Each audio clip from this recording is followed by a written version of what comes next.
the Florida and Alabama Regional Tech University Prize Competition from the Department of Energy's Office of Technology Transitions. I am Amanda, your host with the Florida High Tech Corridor. Some quick reminders for today's presentations. Your pitches will be 7 minutes each. At that point, I'll pop up on screen. If you see me pop back up on screen, it means that your pitch time is over. We will then go to 3 minutes of questions from the judges. And after that, we'll transition on to the next team. When you are not presenting, please keep your webcams and microphones off, but when you are presenting, definitely turn them on, and we want to be able to hear from you. If you have any issues or concerns, this includes the people who are watching as attendees, submit questions or anything like that using the chat box directly to me. And I think those are all of our quick reminders. And at this point, I'd like to introduce you to Paul Soule, our CEO of the Florida High Tech Corridor, for a quick welcome. Hey, yeah, welcome everybody, and thank you. Amanda, thanks to you and the team for setting this up. This is year number 2. It's leaps and bounds ahead of where we were last year with the Department of Energy, as we were all kind of scrambling, but it was great last year and it's going to be super this year for the Florida and the Alabama group. Thanks to the judges in advance for carving out the time here. And then thanks to the teams. This is where innovation happens. This is where invention happens. This is where creativity happens.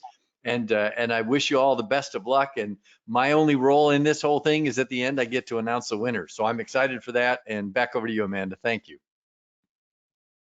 Thank you.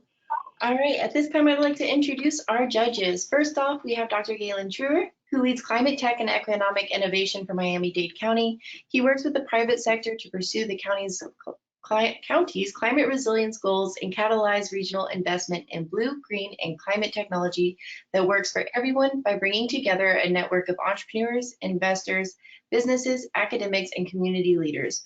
Truer has worked on climate policy and solutions for over 10 years and holds a PhD in environmental science and policy from the University of Miami and a BA in economics from Oberlin College. Then we have Elizabeth Yowen, a strategic development manager from Duke Energy Corporation. Next, we have Kim Bilecki, who serves with the innovation specialist at Orlando BHCS. She built an innovation program that empowers and employees in training tools and resources to bring their innovative solutions to life. She is a trusted leader of her local innovation community, INET community, and VISN 8. Sorry for all the letters. She works with the community healthcare innovation companies and co-design with veterans and employees in mind. She facilitates human-centered design, building your innovation strategy, pitching, storytelling, high reliability organization, Lean Six Sigma belt training, and own the moment. And she is the 2022 Innovation Specialist of the Year. She is also the Secretary of the VA Dennis, awarded her a coin for her services for veterans. Then we have Aliyah Anjarwala, and she's a sustainability leader with a decade of experience in renewable energy, corporate sustainability, and climate adaptation projects. She began her career as a management consultant at Accenture in London, where she advised multiple oil majors on their renewable energy strategies and investment decisions. Aliyah subsequently moved to East Africa, where she worked with the World Bank on various climate change initiatives, including a $30 million fund aimed at expanding renewable energy access in sub-Saharan Africa. In her role, she identified qualifying projects based on the renewable energy resource potential, market barriers, and ability to scale, and supported the selected projects with their leadership teams in preparing business plans and accessing finance.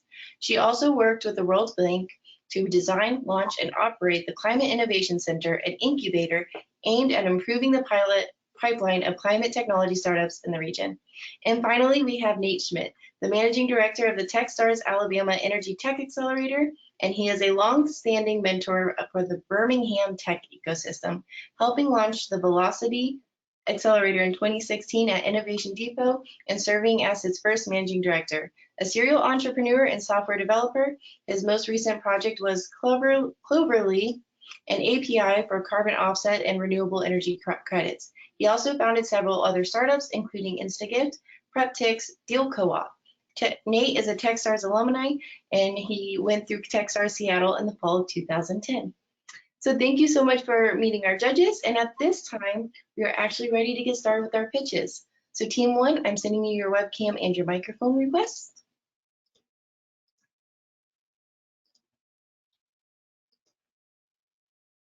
And team 2, you're on deck.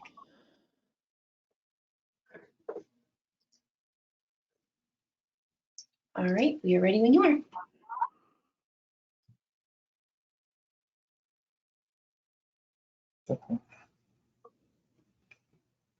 Yep, we can hear you.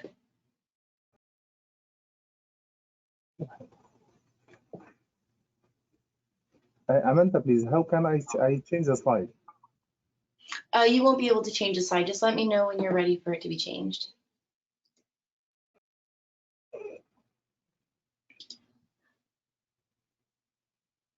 Actually, I didn't see my slide. Okay. Do you see it now? How can I move from one slide to another? You won't. Just let me know when you're ready to change slides, and I'll click to the next slide for you. Okay, I'll let you know. Yes. Yes, perfect. Okay. Okay.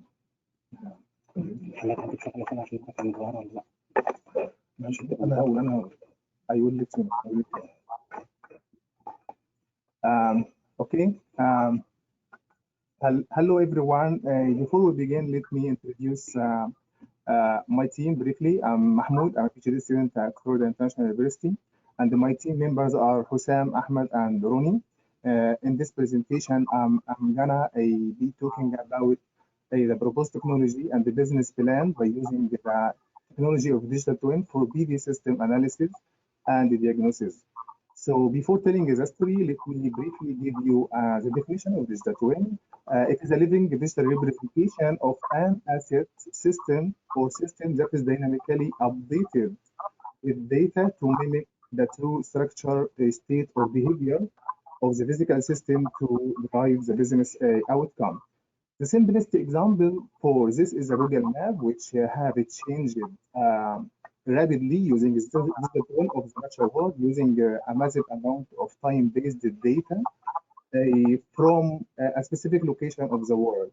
If you think about how Google Map is orienting us to reach our destination in an optimal way, especially when you go lose the way. So this presentation, I'll begin by give an overview about the PV market and what are the pains. Then I'll show the importance of the digital twin to relieve these pains. Finally, I will give you the cost revenue for our business plan. Next, Amanda. Okay, as the PV market expands, so do the technical challenge based on the several field meeting with the utility companies, especially FBL and the discussion with industrial sectors in webinars and the technical session, we can summarize the pains into two major pains. The PV system production may be impacted by several factors, including solar resources and the medial age and a different type of events, which negatively impact the financial and the technical losses. And in addition, the lack of information, which can lead to problem in detection and relocate events. While the PV market suffers from this pain, the digital twin market on the other side, the size of energy and utility is predicting to reach about $3.83 billion in 2025. These have made our curious about this technology to relieve these pains. Next. So, in comparison with the existing conventional solutions, the proposed PV system digital twin model will provide a real-time measurement for online diagnosis and optimal decisions about operational and predictive maintenance events. This will be reflected directly in terms of saving the time for unnecessary outages or maintenance and contingency, and consequently the money. Okay, that covers the drivers to us to using the digital twin technology, which we can gain time, saving the money, and mitigating the risk through this. So next, I'd like to move on and discuss what our proposed solution technology. Next, Amanda. Okay. Generally, there are three levels of the digital twin to deal with the system. The first one is to see by monitoring the system if we put IoT sensors in our system in every asset, so we can monitor. This is the basic level, and the middle level mean if we use what if models, we can change operating settings. And also to do this is the advanced level, and we focused on this, utilizing the intelligent algorithm to find the most appropriate solution in our system to relieve this pain. Here, the digital twin will not only introduce a visual replica of the physical assets of the PV system to monitor and predict, but also to find the optimal scenario to deal with the asset loss or asset failure at the major events in the system. In addition, based on the capability of the digital twin we use, we can deal with the faster than real-time scenarios and run contingency analysis based on the digital model we have in the digital twin to find the optimal solution and find the optimal way to mitigate the event of the PV system. So briefly, with the PV system implementation, the customer can now monitor, track, and control the PV system, and digitally, which help in predicting the future operations and anomalies. Next step, this is actually in the upfront here. This is our team white paper we are writing right now to summarize our technology. Next, Amanda. Okay, to calculate the cost of the digital twin, the cost depends on actually the complexity of the system, and the team must have these 8 rules. Based on our calculation to build the system in 6 to 12 months, this is the cost per person. This is the salary per person, and if we take 6 months, so we roughly cost from 400K to 750K. And as you know, the cloud platform we can use like AWS or Microsoft Azure in the cloud. This is pay as you go. So totally for the members and the cloud services, we can cost us $1 million to implement. Next, Amanda. Next. Okay, the upfront cost of PV system. No. The previous one, please. Back again, please. Okay. Actually, this is the cost and revenue. The first column and the second. The first column is the cost of the maintenance in 2023, and the second column is the cost in 2030. If we use the conventional method, while using the digital twin, the feature is installing the PV system will be achieved through optimized predictive maintenance, while reducing the cost and helping a plan part inventory and improving the maintenance planning. This is the same. The column show the cost of digital twin. So next. Okay, this is the business development timeline, which consists of 4 stages.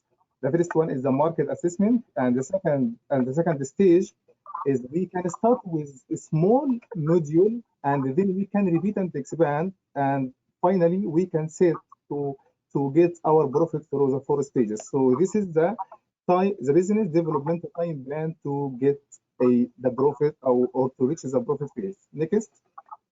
Unfortunately, we're at the end of our 7 minutes for the pitch, and it is now time for the 3 minutes for questions. Okay, no problem. This is the last one slide. Okay.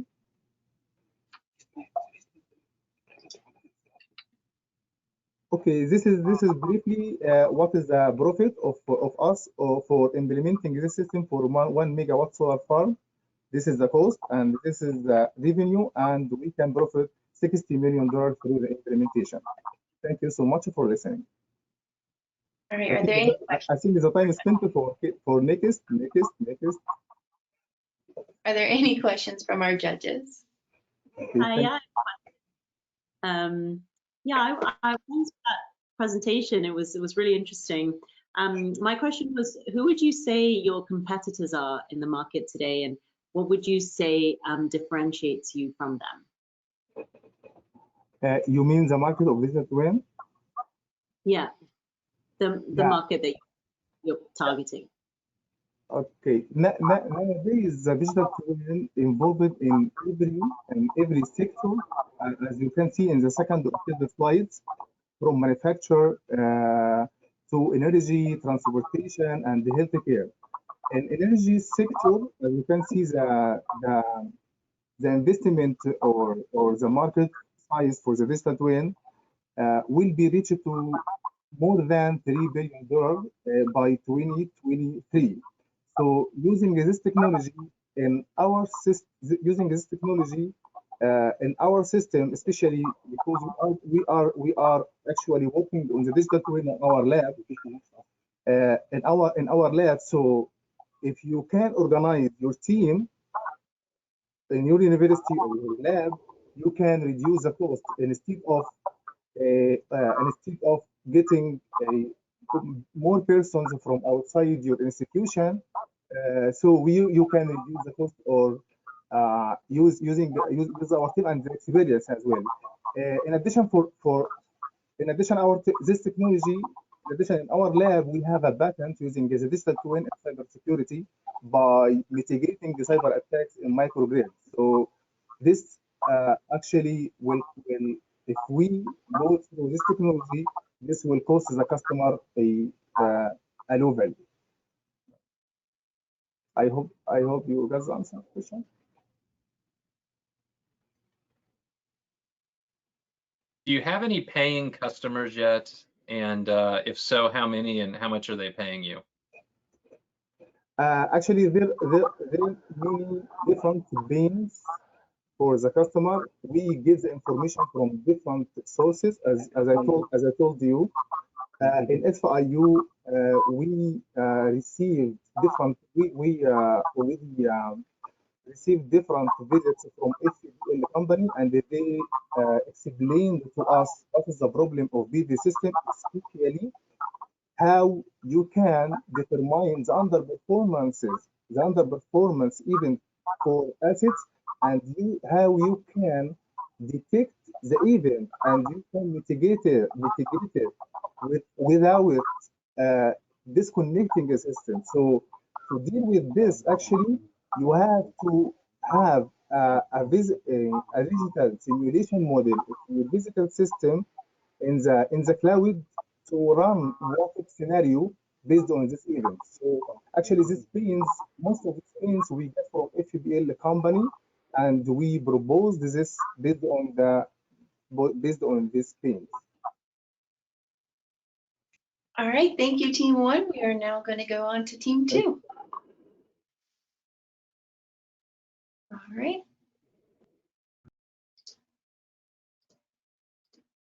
All right, can you see us and hear us?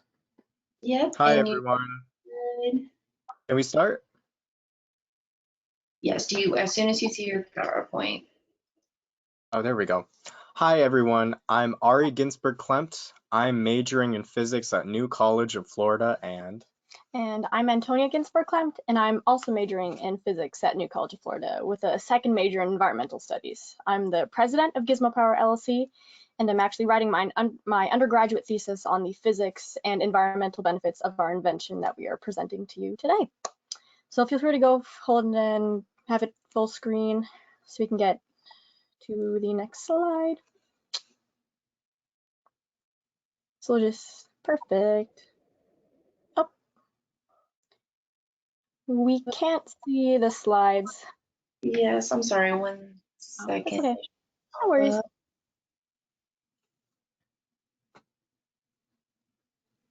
There we go. All right, we already did our introduction. So I'm Antonia. This is Ari. hello. Hello. There we go.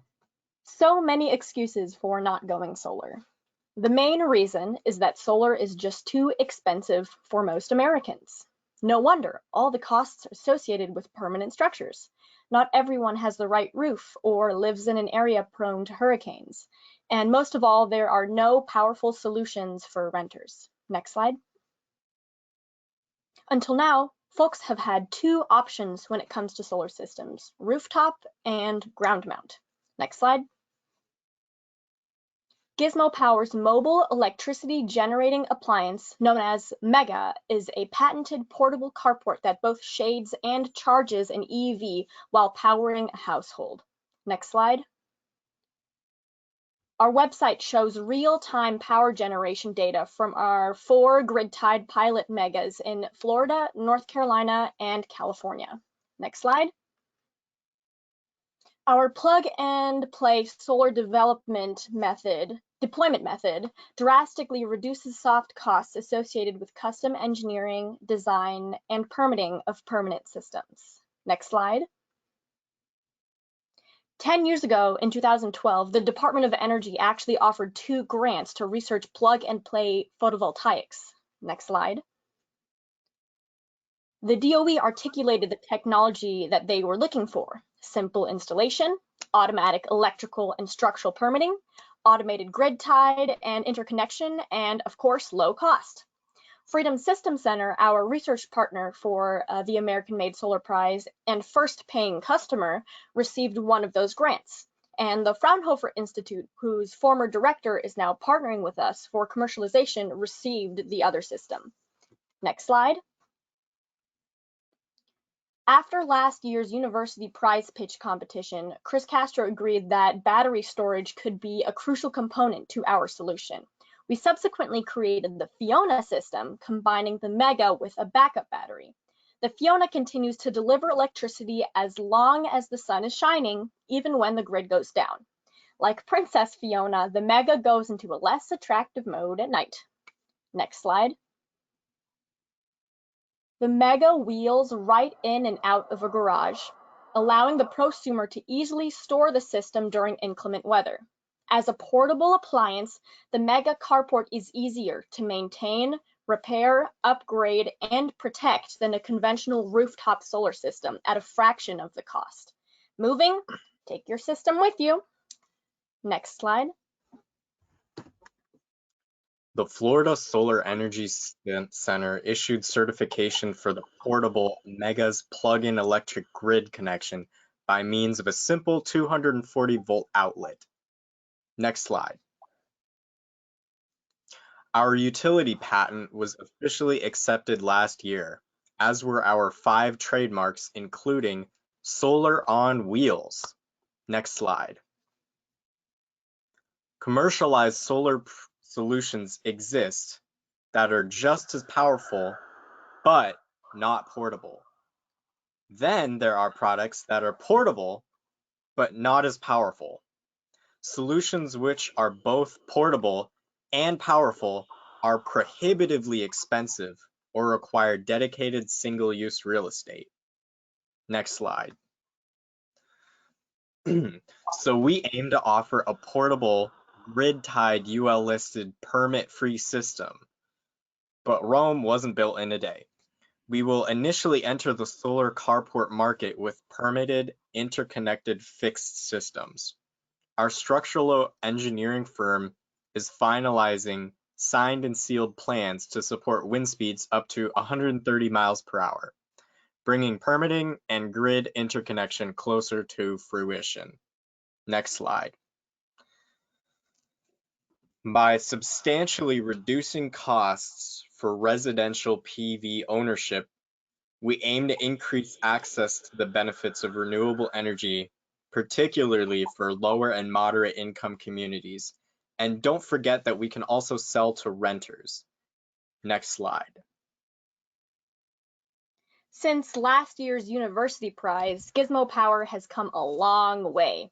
We won both Ready and Set of the American-Made Solar Prize and look forward to being a UL-listed appliance by the end of this spring.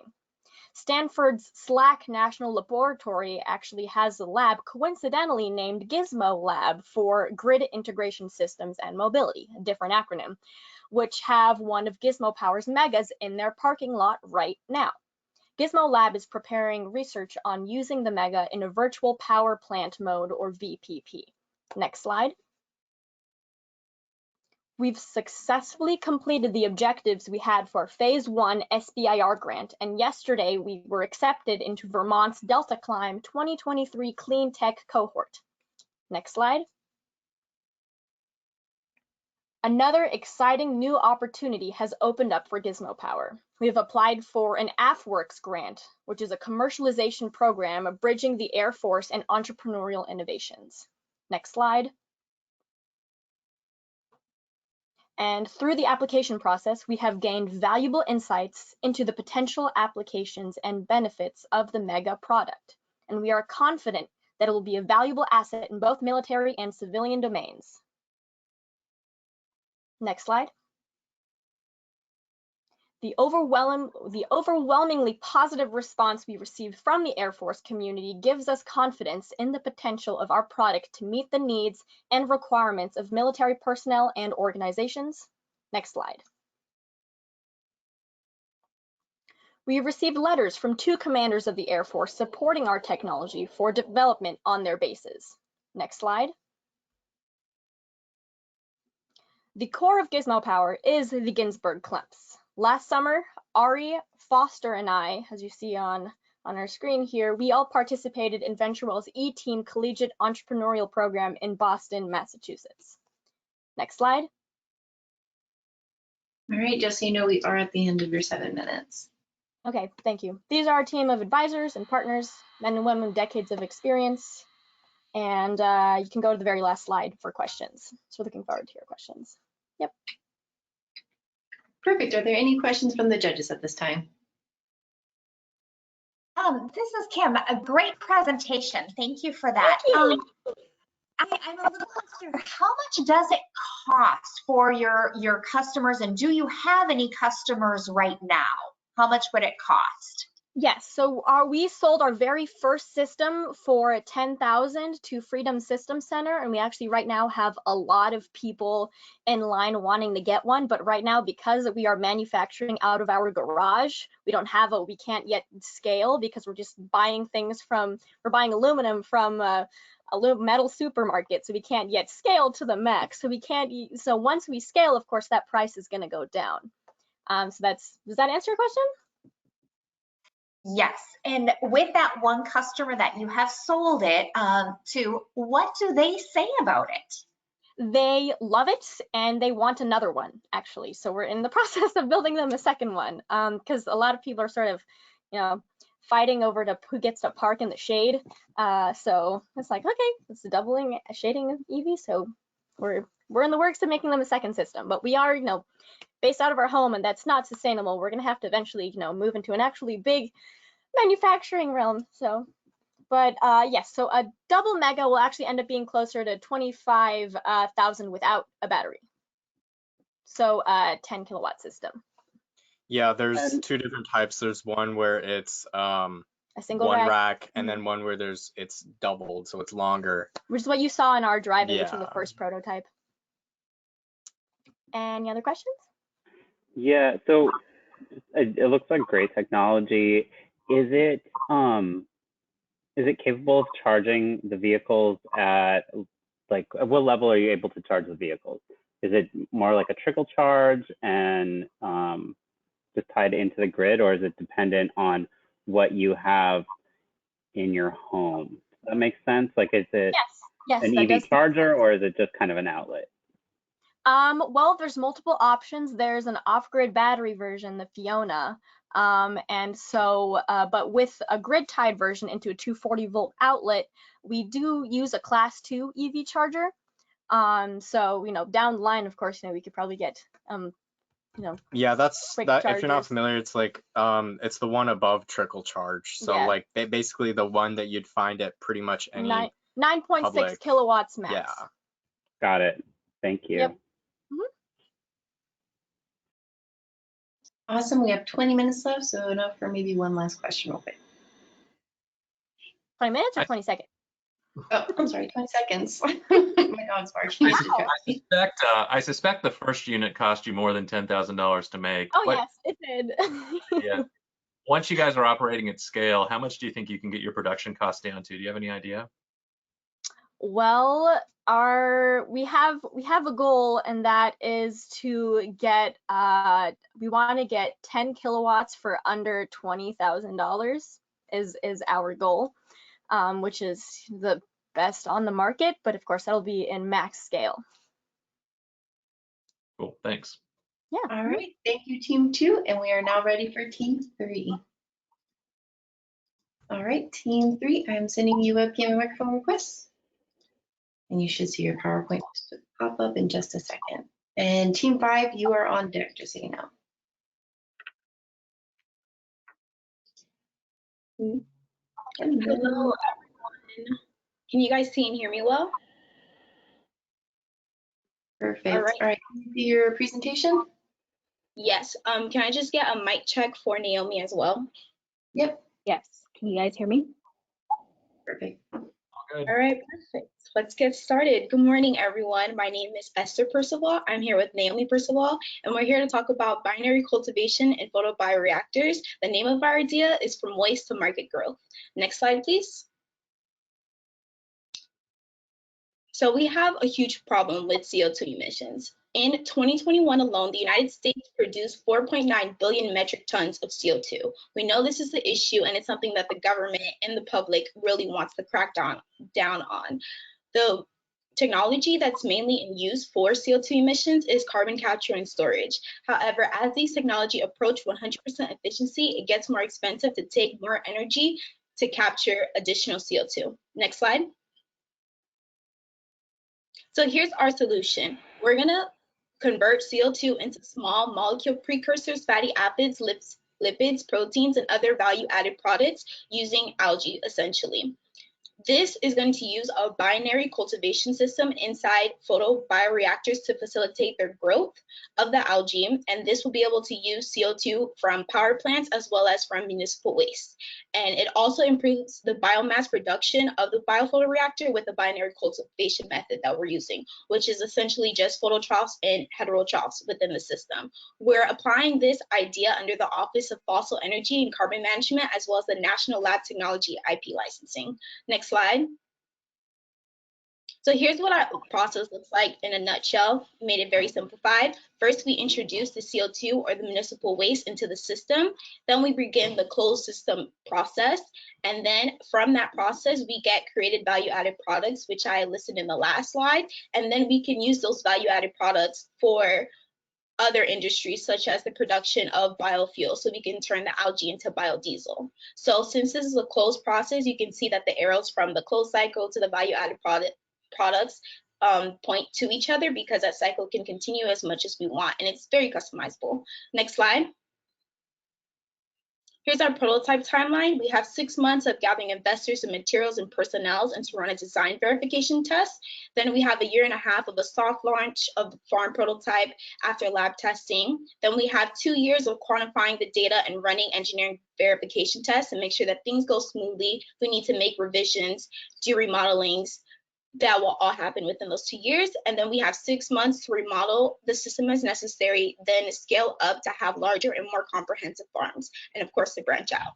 Next slide, please. There's a lot of benefits to the system. First, it uses various carbon sources ranging from CO2 from power plants to municipal waste. It's also designed to be compact and modular in all of the sense, so it eliminates the need for huge bioreactors and eases transportation. The process also enables 100% consumption of carbon sources and produces no waste. Next slide, please. So why are we looking at this now? Firstly, everyone on Earth will feel this impact, all 8 billion people, and that's something that we're extremely proud of. Also, we're tapping into a billion-dollar industry, and this technology is old enough where we can customize it and build upon it, but it's also new enough where it's not really being used, and we see that it's going to have really great returns. Another thing is that within a year, we can provide over 2,000 jobs, and that's just in 1 year alone. So just imagine as this process begins to develop. We're also tapping into another billion-dollar industry, the biofuel industry, with the production of algae to biodiesel. Next slide. So our primary target for this innovation would be companies in high carbon emission and municipal waste industries, like the construction industry and the energy industry. And with government policies on CO2 that are expected to be stricter, we can be their solution. And because of the versatility of algae, our target market also extends into other industries like biofuel and agriculture, and can not only help in our carbon issue, but others issues as well. So it expands our total addressable market. Next slide, please. As of 2021, the the sequestration market size was estimated at $2 billion and is expected due to market research to go from that $2 billion to $7 billion by 2028. And that growth is likely to come from our urgency to address our rising climate issue. Next slide. Our current competitors within this market are companies that are participating in carbon capture. We have companies like Air Liquide, Chevron, Keppel Infrastructure, and PetroChina, who these four major companies, as of July 2020, entered into agreement to create a carbon capture utilization and sequestration system. We also have companies like Shell, who in July of 2021 announced its goal of a large-scale carbon capture and storage facility in Canada. Next slide, please. So the market for carbon capture and sequestration consists of a large number of prominent companies that are actively trying to engage in partnerships and collaborations with other local companies to gain a competitive edge, but none of the companies that are participating in carbon capture are doing it by way of CO2 consuming algae. So it gives us the competitive advantage of being the leading innovation in the sector of the market. Next slide. Our business model begins with acquisitions, which is finding prime real estate for these farms and acquiring carbon capture technology to feed to the algae. Our second phase is prototype, which is evaluating the farm's performance and using that proof of concept to gauge the interest of potential investors. Phase 3 is business to business marketing, scouting companies in these high carbon emissions and municipal waste industries and making them our clientele. Phase 4 is secondary markets. So keep in mind that our process isn't limited to CO2 removal. We can identify new revenue opportunities with the system's byproducts and capitalize on them. Next slide. So a quick recap. The technology that we're leveraging is phototrough and heterotrough binary cultures rather than monocultures to convert CO2 into small molecule precursors, fatty acids, lipids, proteins, and other value-added products. We intend to sell this product to oil and petroleum industries as well as major cities.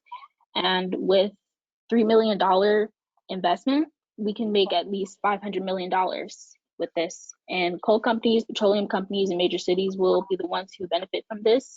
And our process design leverages a new technology that would transform the carbon sequestration market and positively impact the biofuel market as well. That's our proposal.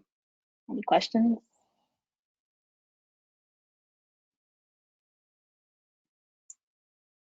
And you have 3 minutes for questions. Yeah, thanks for that presentation. It was great. I just have some questions around costs, because I think, like you mentioned, the technology, photobioreactors and algae technology is not new, but it's never scaled. And the reason it's never scaled, despite, I think, oil companies over the last couple of decades have invested hundreds of millions in this. And the reason it's never scaled is because it's never been economically feasible. And the reason for that is because there are so many steps in this process. You have to cultivate the algae, then there's 2 different dewatering steps, then there's a drying stage, then there's an extraction stage. And because of all those process steps, it's never been economically viable to do this at scale. So I know a couple of oil companies that actually dropped out of this industry now and are no longer investing in it. So I just wondered how you're planning to do it differently in a way that will be economically feasible.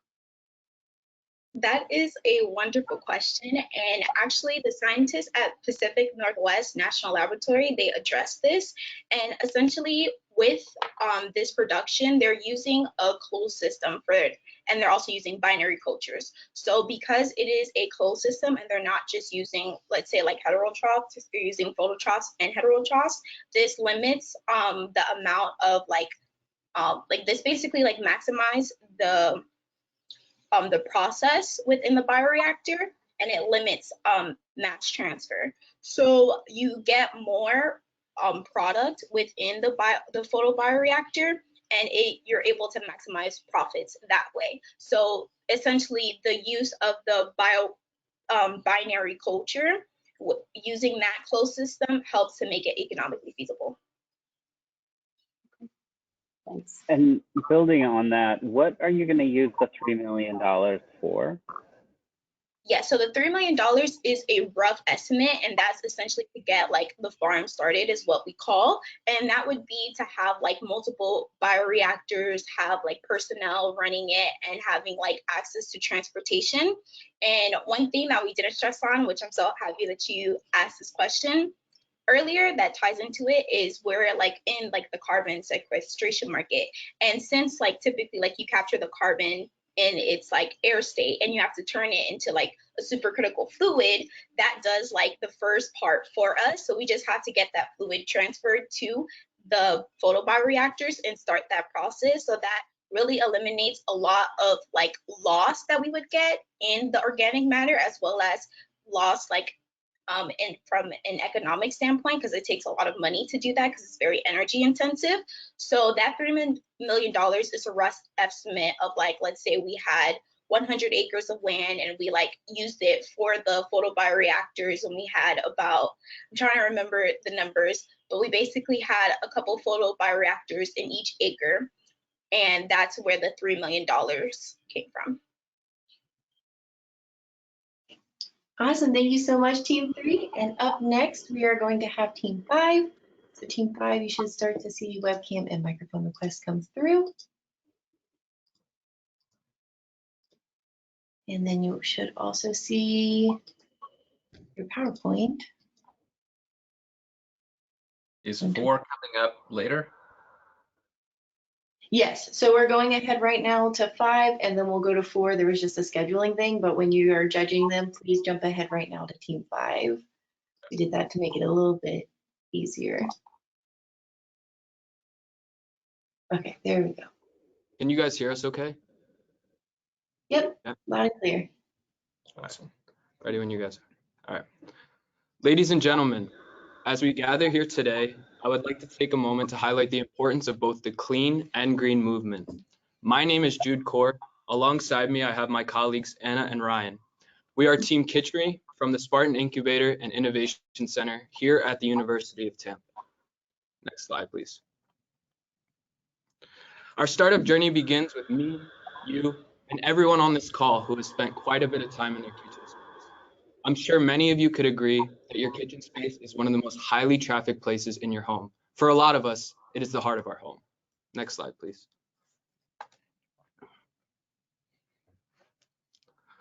Notice how many everyday household items like the telephone and headphones have been completely reinvented over the years. We've seen phones go from wired on the wall to being completely mobile. We've seen headphones go completely wireless. So why is it that the kitchen space has been completely overlooked?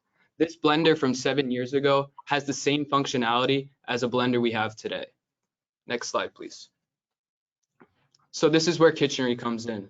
We are bridging the gap between technology, innovation, and the overall cooking experience for millions of users and individuals who are looking to convert their cramped and cluttered kitchen into a safe, smart, and socially welcoming place.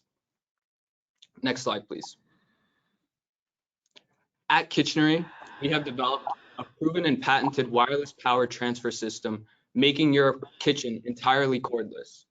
Our power pad and appliances are 40% more efficient than traditional cooktops using gas and electric. Also, in the US, over 40 million homes use traditional methane gas for their cooking activities, which is very harmful, and there's a lot of indoor pollution, when you are using methane to cook your, whether it be your lunch or dinner, whatever it may be. So the implementation of our technology will help eliminate the emissions from your cooking experience. Next slide, please. So you might be asking us, how does this technology even work? So our proven and patented technology works on the principles of electromagnetics. Power is generated from a copper coil when an AC current is passed through it.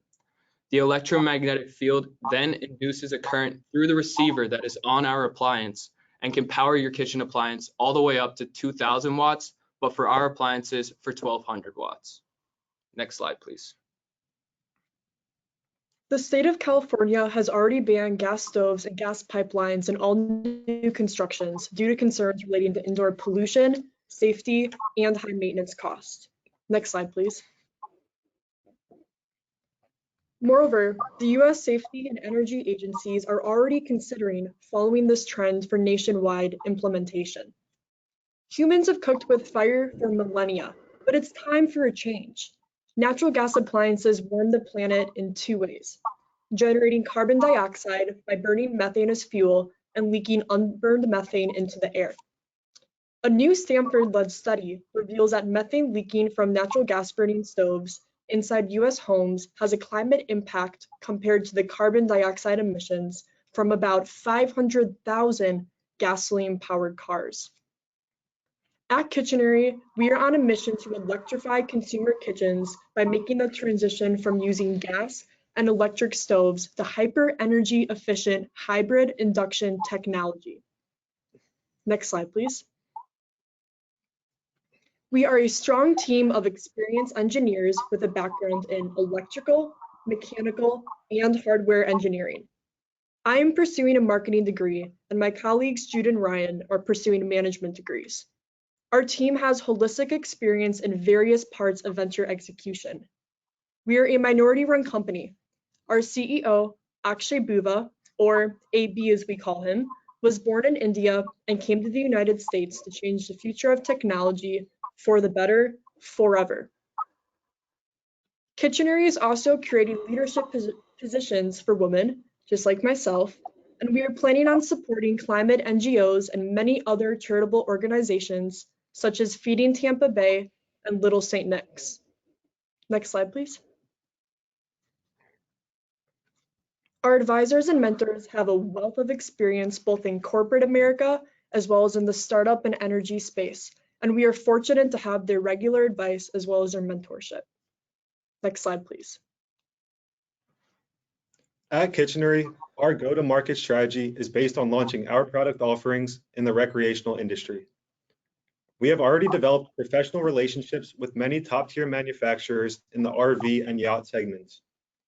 We plan to incorporate our offerings into other segments, such as the retirement, hospitality, and modular home industries. Due to the space-saving and energy-efficient features, our technology and cordless appliance are a must-have for all RV owners. When you're forced to fit a full-size kitchen or home into the back of your car, every inch is of great importance, making modular and energy-efficient appliances indispensable for on-the-go use. Next slide, please. What really got us excited is that RV OEMs and distributors told us that they wanted to sell our wireless energy pads coupled with 5 appliances for a grand total of $5,000. That makes our total addressable market equivalent to $3 billion in the RV segment alone. Next slide, please. At Kitchenery, we have validated 3 different revenue streams. First, selling our suite of products via our strategic channel partners, OEMs, and dealers. Second, licensing Kitchenery's technology to appliance brands and manufacturers. Lastly, we have now integrated Alexa technology into Kitchenery's hardware. This gives us access to Amazon Voice ecosystem. We plan to tap into IoT-based revenue streams and data monetization as and when we have a greater consumer adoption. Next slide, please. I am very pleased to announce just this past year that we won $120,000 from the Stanley Techstars Accelerator, which is being used to integrate our technology into consumer appliances. Next slide, please. Here at Kitchenery, our mission is to improve people's lives with the world's best cooking experience. Let us revolutionize this industry together. Thank you for listening. All right, that was perfectly 7 minutes. Now for questions. A great presentation. How many customers have actually used this, and what is the feedback? I know you talked about using it in an RV. Is it fast enough to cook? So currently, our technology is of the same production as a cooked stovetop, so it is just as efficient. On the consumer side, we have tested our products, and we have 2 provisional patents for it right now. So we are currently in the product testing phase. We have not actually sold any of these products just yet. We're in the 2nd generation of our prototype. Can you imagine a world where existing appliances are somehow retrofitted to charge in your infrastructure, or are we going to have to wait for the appliance manufacturers to kind of catch up to where you're at?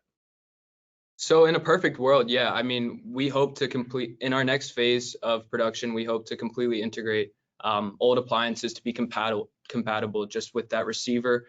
So the same way your phone charges on one of those wireless power pads, there's a little copper coil on the back of your phone, and it's something that can be easily implemented into other appliances. But in the next phase of our product, we hope to have that opportunity so where old appliances can be compatible with our power module. But right now, it's just with our suite of appliances.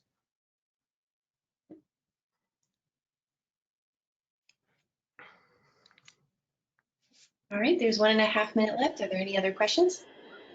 I think I saw on a slide that you had 4 different appliances. What are those? So it's actually a suite of 5 appliances. So we have the toaster, the blender, the kettle, the pressure cooker, and then the air fryer, just based on like the 5 most used and most in-demand products. And we kind of figured the air fryer can completely eliminate the stove and the induction cooker and completely replace the oven. A lot of people are now using air fryers. It's just way more convenient, way easier.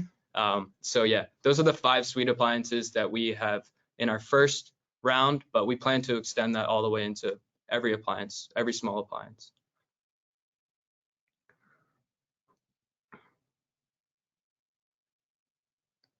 All right, are there any other questions? Do you have any direct competition? So actually, no, we don't. Because of our 2 provisional patents, our competition based on the power module and the transmitter and receiver is kind of limited. It's a completely new innovative idea. We've seen companies do it in like the electric car space with similar technology through electromagnetics powering an electric car. But we verified they don't have any patents on their product, and we do have 2 provisional patents given the technology for the power module and the power receiver. So in the future, technically, we could outperform them because of the patents we've already established. All right, thank you so much. Thank you, guys. So thank you so much for your time. Thanks for listening. All right, team 4, you should start receiving invites and you should start to see your presentation pop up.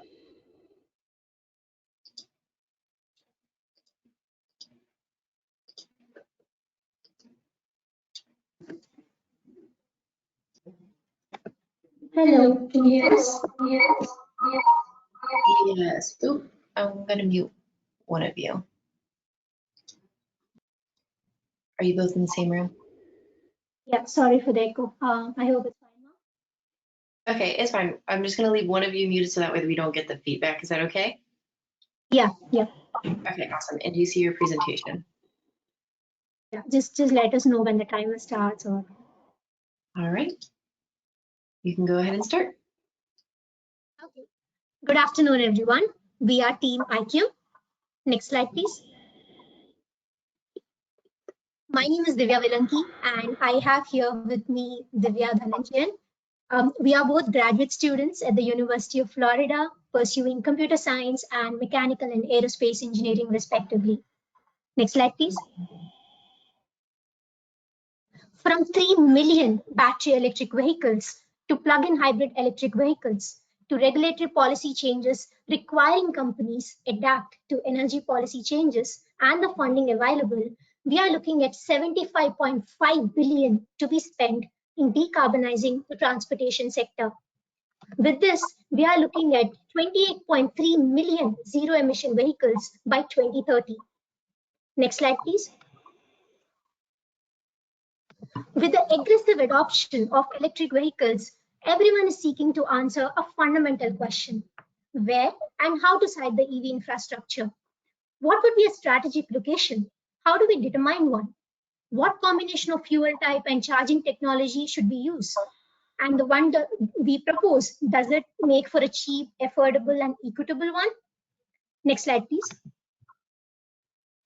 There is a market gap in the commercially available tools to facilitate siting and planning of electric vehicle infrastructure. Everyone does things in a different way. From using different types of calculations to having to deal with non-congruent data, there's a lack of a decision framework available, even with the few of the proprietary software that exists today. Next slide, please. What's a proposed solution? IQM provides answers to the aforementioned queries by proposing a unified platform that enables a data-driven, optimized approach to decision-making, taking into account all stakeholders, from utility to vehicle mobility, geographic information systems, environmental, harbor, real estate, and others. Our platform will emphasize equity considerations at its core to avoid exacerbating existing disparities in the transportation system. Why spend $1 billion when you can meet the same set of requirements by spending 10 million? How would you justify and come up with the correct engineering solution? That's what this proposal will do. Next slide, please. Our target customers range from consultants to transit authorities to gas and retail stores to utilities to policymakers. We are looking at North America region, considering the investment in microgrid and electric vehicles that exists here. Next slide, please. Let's look at the value proposition. While we do not want to delve into all the customers' value proposition at this point of time, considering the time limit, let's look at a couple of use cases. Next slide, please. So we go through three main use cases. The first one is siting and planning analysis. Projects such as Puerto Rico decarbonization and energy decarbonization are very complex because of the multi-stakeholders involved, making it challenging to find a pragmatic and scientific strategy. In a practical setting, you cannot really put a complete team on one particular project. You will have a set of people doing it. These 4 consultants need to respond to requests for information and requests for proposals in a short turnaround. Value proposition here is to bring the best of both the worlds, where the consultants will have the best SMEs and we can bring in the best software-minded, data-driven problem solvers to tackle complex challenges. This platform will ease the burden of modeling, execution, and can be done at scale, reducing the project time. The client gets to answer faster with more accurate, up-to-date, creative solutions for the same cost. This can be a differentiator and add deep value to customers. Next slide, please. For the use case 2, bus fleets are being electrified. Right now, they don't have a lot to worry because fuel are being run on fuel stations and are available at any point. But with everything being electrified, buses may face range anxiety. Hence, we cannot be completely reliant on the grid and need to create strategies that build, like having hydrogen facilities on-site generation,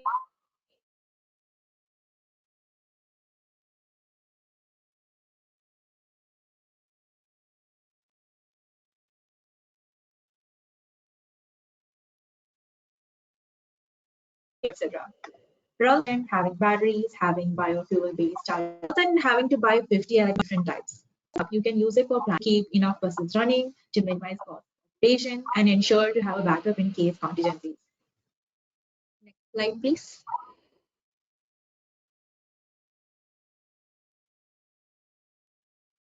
Next slide, please.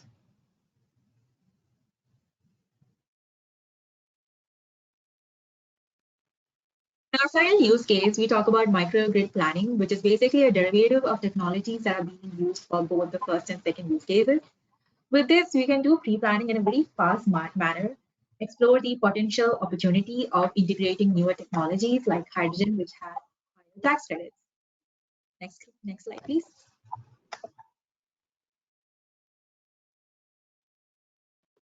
Finally, about customer relations. We can provide customers with low barrier of SaaS entry and find opportunities for the long-term consulting dependent on partnerships. We're looking for a 1 + 1 = 3 partnership as we combine the best of software engineering minds with SME from consultants so that we can partner to solve a bigger problem that can give us an opportunity on things we individually don't have a specialization. Working with policymakers, that is the clients, is going to give a bigger exposure and increase credibility on the platform, even though the margins can be lower. Once you know these decision makers, we can form relations. Next slide, please. Our pricing strategy for the project can be categorized as the 3 basic levels: standard, advanced, and premium, with each level having increased benefits.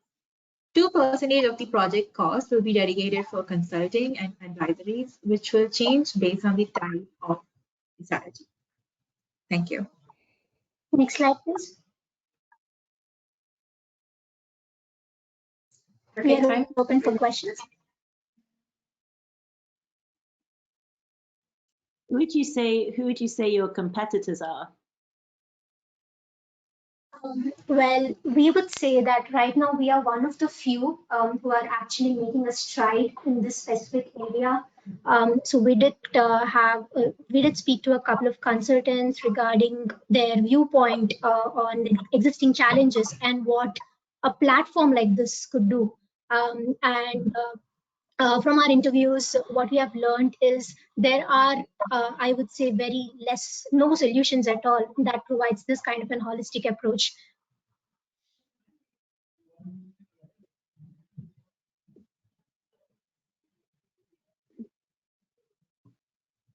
There's 2 minutes left. Any remaining questions?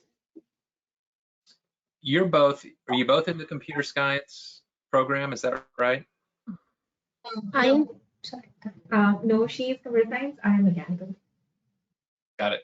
Can you talk a little bit about building the actual software? You know, how much progress have you made, if any, so far? Do you have the expertise you'll need on the team to build this out, or are you going to have to bring other people in to, you know, help engineer this? Well, considering my background in computer science, so right now we are in a development phase. So till now we were conducting interviews to understand the scope of this project and to see what kind of proof of concepts we can do. So considering we are both students at the university, the plan of action is to put ahead a proposal for Gainesville transit system, wherein we kind of do some scheduling for them to help them plan their routes, to see, you know, this is where you can probably put your charging stations and whatnot, and see how this goes. So that's a first step towards it. And from there, we believe that there are a couple of question marks in terms of the real implementation that we still need to look at, based on which we will probably have more team members join us. And the intelligence, so since this completely relies on the optimization algorithm, so the intelligence behind this would be a combination of machine learning and optimization algorithms put together. All right, thank you so much. I'm going to go ahead and turn off your webcams, microphones. Team 6, you are next. Thank you.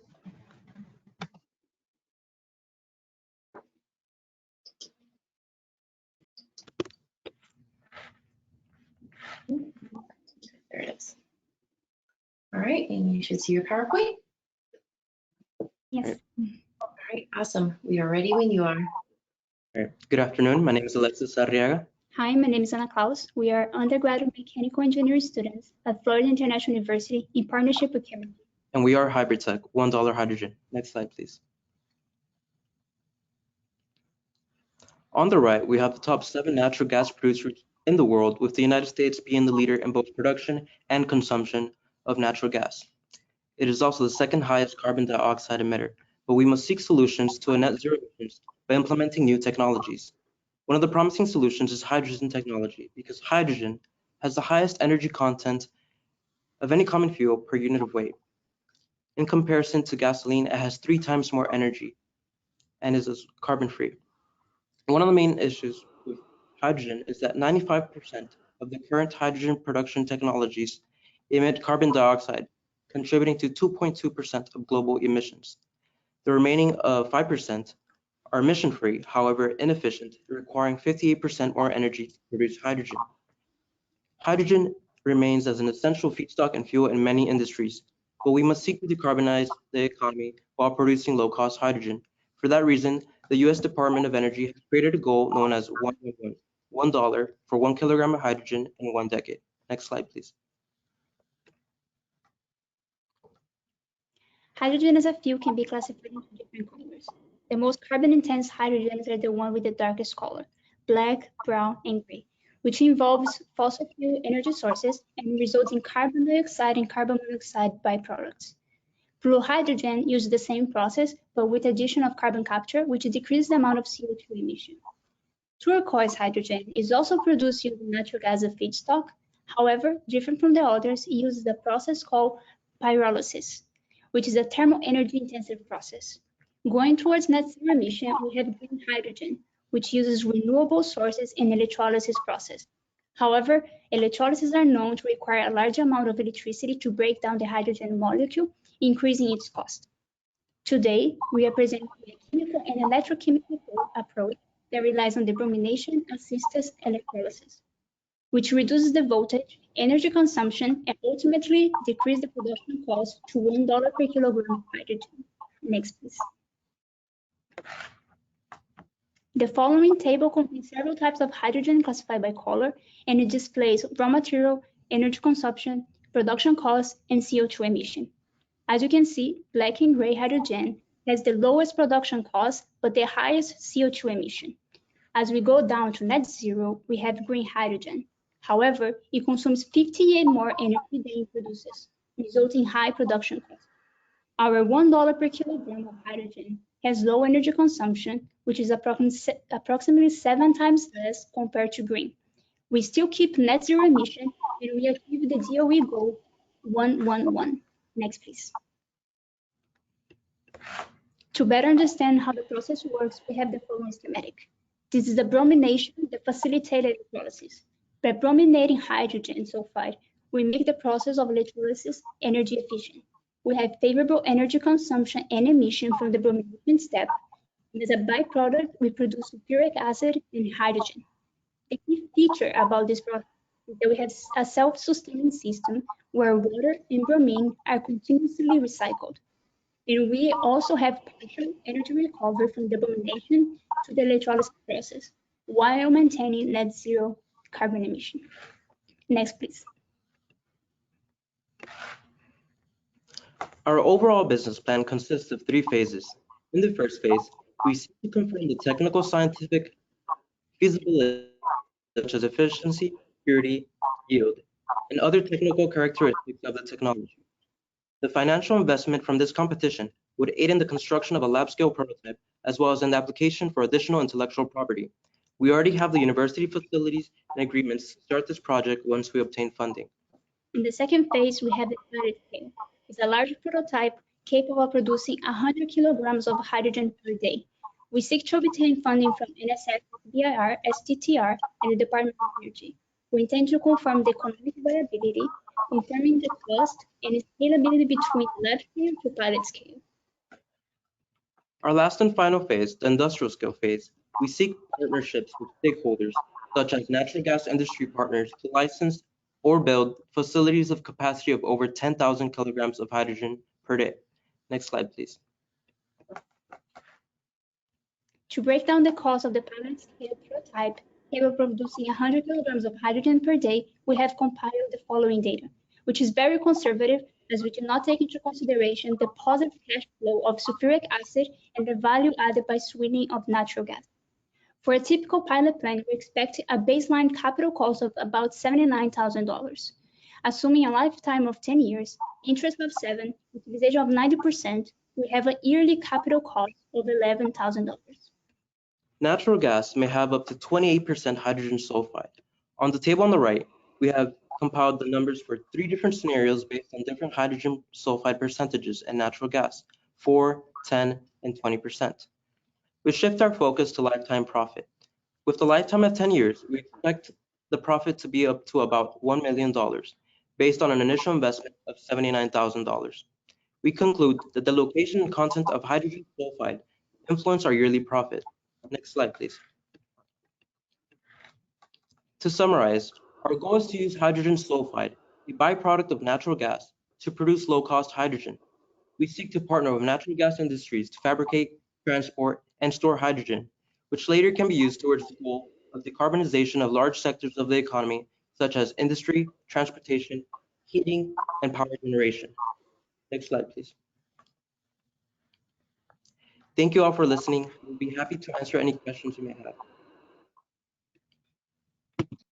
Perfect. You have 3 minutes for questions.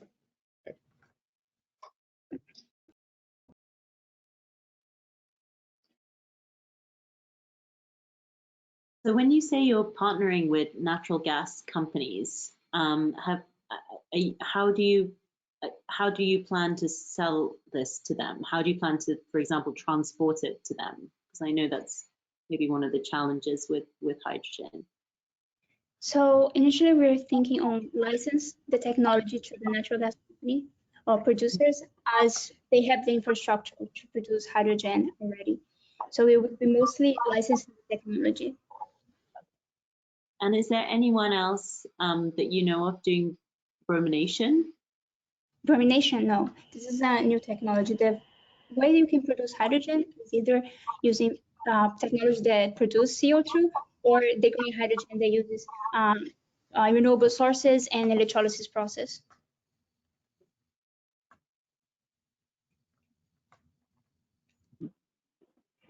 There's 2 more minutes. So what happens if the market for natural gas goes away in the next 10 years? That's a great question. We target natural gas producers mostly because they already have hydrogen sulfide, which is also a problem in the sweetening process. But this technology, it's not bound to natural gas. It could be any material that contains hydrogen. It could be bio waste or in any other material that contains hydrogen. We just need to introduce bromine. But natural gas is expected to increase by 2050, but we're also expecting to expand using bio-waste as well for hydrogen. It's just that transition technology from natural gas up to net zero emission. So we're in the transition.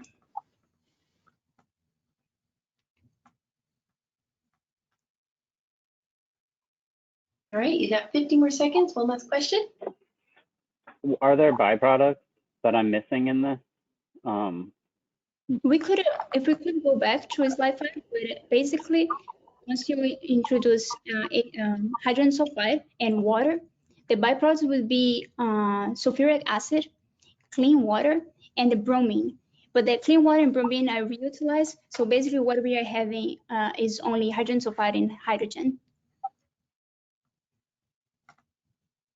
And that uses all of the methane that's just being produced by bromination of the methane directly, or there are other parts of the natural gas mix that are not? It will be methane only that goes as a gas.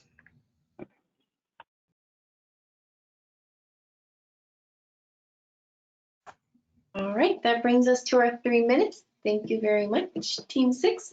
I'm going to go ahead and turn off your webcams and microphones, and that actually brings us to our first little break. We're going to take a 15-minute break so everybody can go grab water. And judges, if you want to use the time to ask any questions or just to update the score sheet, now's a good time. And Team 7, you'll be on deck. We will start promptly back up at 4:30.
All right, we'll get started in just one more minute.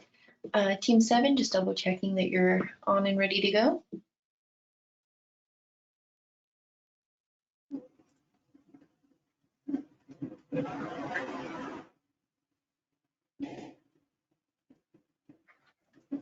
Hello, and then we'll just wait for our judges. I'm going to send you all a webcam request.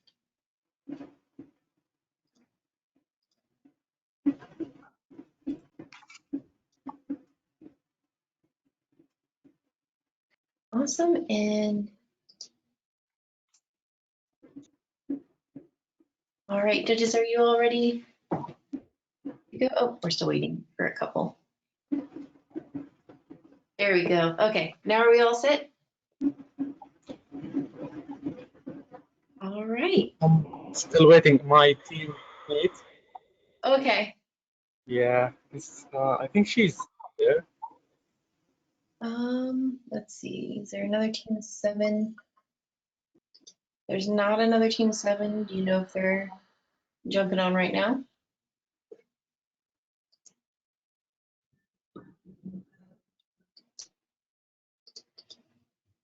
Nope.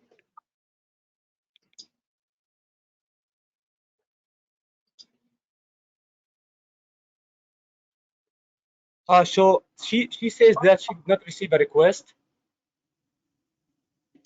She's not logged in then. There's only one team 7. Is she using the current link? Just as a reminder to our teams, there are 2 links that were sent. One is for the people who are presenting. So if your teammates are presenting, use that link. And then the second one underneath was for you to send to people you wanted to invite to watch you present, or just to join the event, or if you had teammates who weren't presenting. There we go. Yeah, she's there. Sorry about that. No problems. It's not the first time. It's all good. It happens, especially when there's multiple links. All right, now everybody's here. Are you able to see your screen? It says it's paused on my end.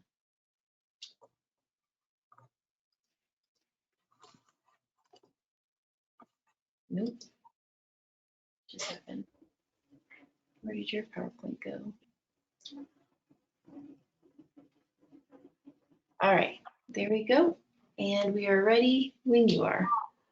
All right, excellent. Good afternoon. My name is Anastasia Raymig, and I'm here with my teammate, Mohammed Al-Swani, and we are really excited to share what we have with you today. We are a battery doctor. Next slide. Okay, awesome. So the problem that we are addressing involves the increase in the use of electric vehicles, specifically how that affects the number of batteries available for second use. So rather than have these batteries after they are used in electric vehicles end up in landfills, we want to look towards using them in other applications. But in order for this to happen safely and effectively, the state of health of the batteries needs to be determined and analyzed. Next slide. So the current method of analysis of state of health of a battery is very time consuming. It requires completely charging and discharging the battery for multiple cycles, which is a large cost in energy, as well as a lot of labor that requires a lot of funding, as well as expensive equipment. And additionally, it's ineffective. So once the battery's capacity has dropped below 80%, this charging and discharging method does not work as well to determine its state of health. And if we look at the graph on the slide here, we can see that oftentimes when a battery is taken out of an electric vehicle, it has already lost that 20% of its capacity, if not more, making the current method of battery state of health analysis very ineffective for these second use batteries. Next slide.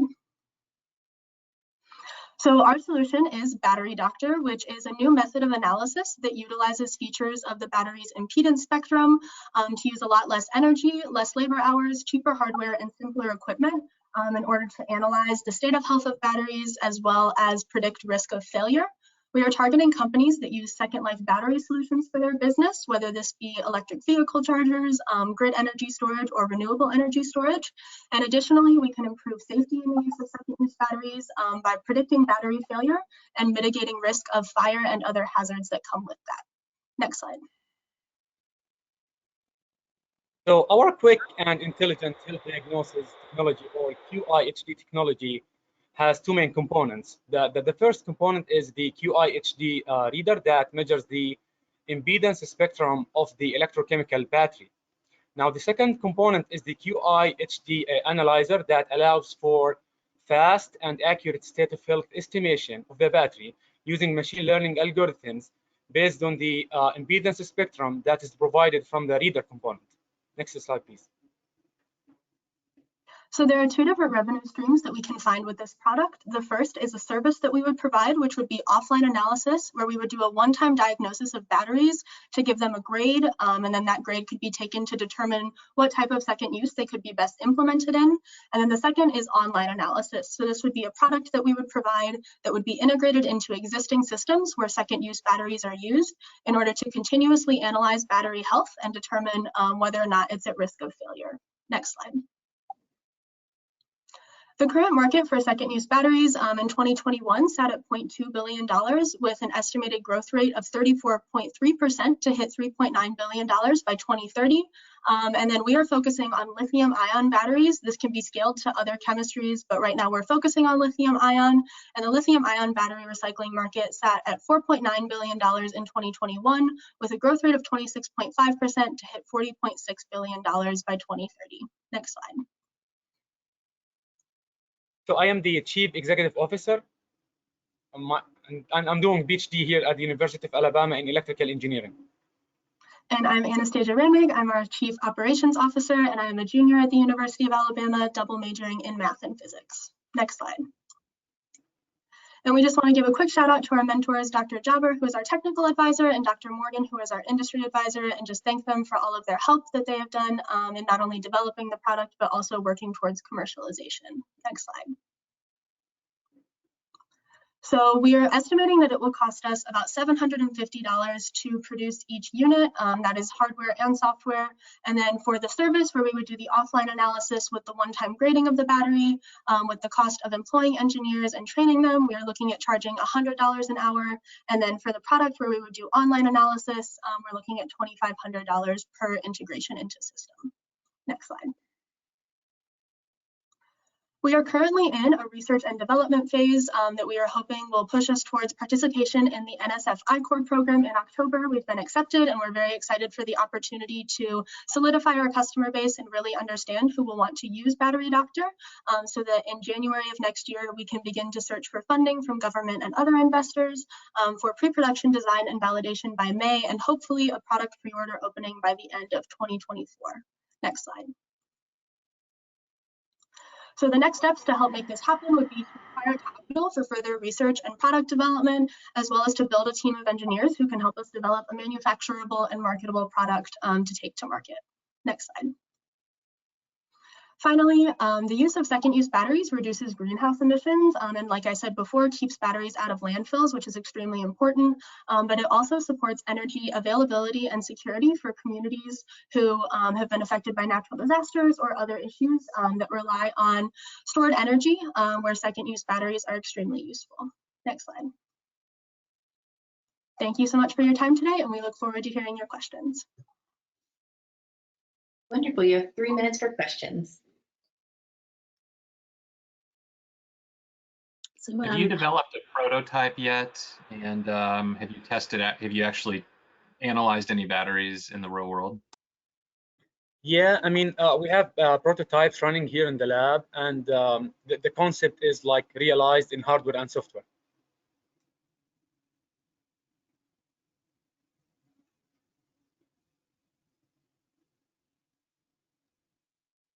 Any more questions?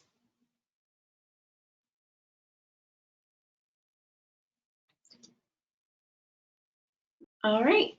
Oh, can you, just quickly, who are the customers exactly? Is it the battery owners or it's the future battery users?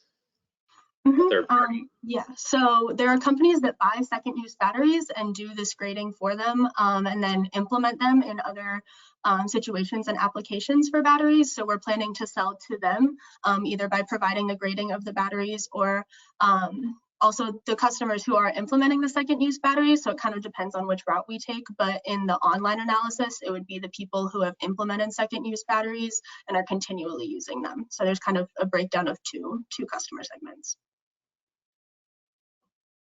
And have you tested the prototype with any of the potential customers yet? We have not yet. We are still very much in a research and development. And Do you have do you any know? sense- Go, Nate. No, I already went. You go. Me too. We're both all over this. What oh my God, my just a brain bar there. Nate, why don't you just go? Okay, I'll go and you can come back. For the $750 unit, if you're a second use battery company, how far will one unit get you? Can you do all your analysis with that one unit? Do you need 100 units? How do you think about that? Mohammed, do you have an answer just kind of on how scalable this is? You're a little bit more familiar with the technology than I am. So this unit actually can be used to test like battery cells or battery modules, like battery cells in series. So it can be used for like a pack of, but not only for one battery cell, it can be for a battery module or battery modules in series.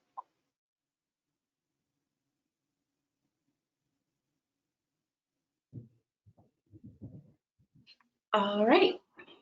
Thank you, Team 7. And as a quick reminder to our judges, the big focus is the business plan. It's not so much the prototypes and the implementation for your judging. But thank you so much, Team 7. We'll go ahead and turn off webcams. And Team 8, if you would like to start sharing your webcam and start your audio.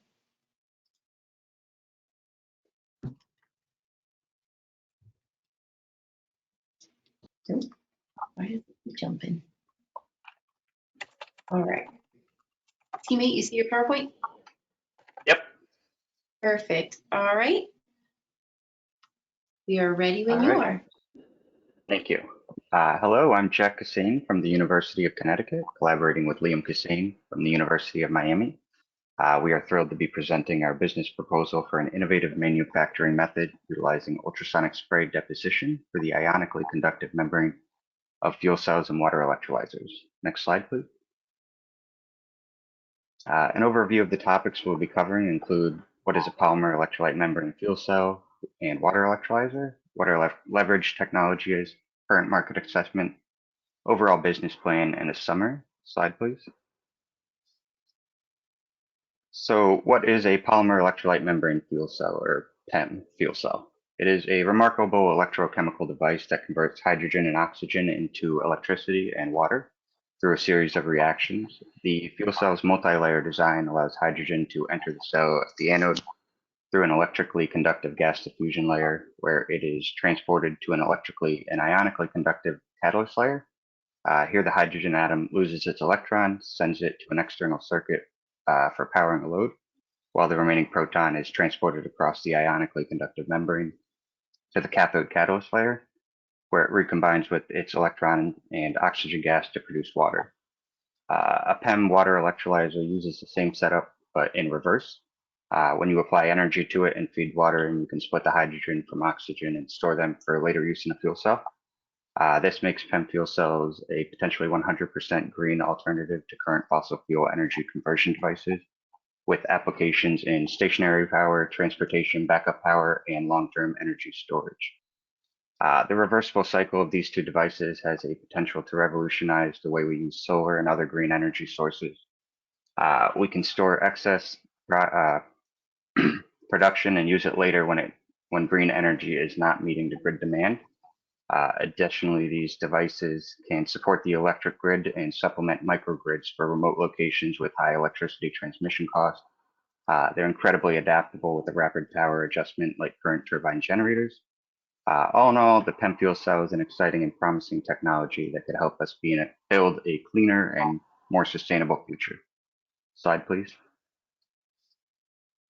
Our leverage technology employs an ultrasonic spray deposition method for the polymer electrolyte membrane fabrication.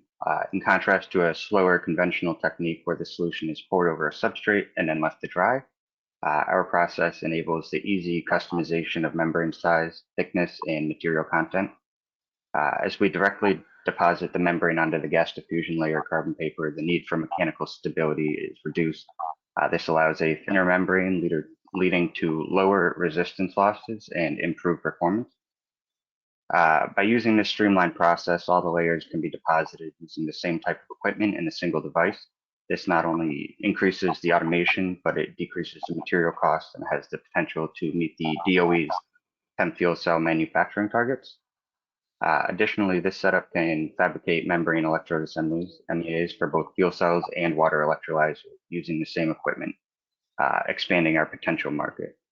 MEAs can be sold to companies such as Toyota or other manufacturers looking to incorporate PEM technologies into their product. Slide, please. Hydrogen has the potential to be a 100% green energy alternative, making it a growing market that could replace the current fossil fuel market, which is worth $1.05 trillion. The hydrogen economy involves many variables, including storage, transmission, conversion, and is predicted to be a $2.5 trillion market by 2050. The PEM fuel cell market alone is predicted to increase to $19.5 billion by 2030. Governments worldwide are offering initiatives to promote the use of hydrogen technologies. In the US, $7 billion has been funded to establish 6 to 10 regional clean hydrogen hubs across America. The widespread adoption of a carbon tax would help make this more cost effective for switching to hydrogen fuel. And hydrogen also offers the potential to remove dependence on foreign oils.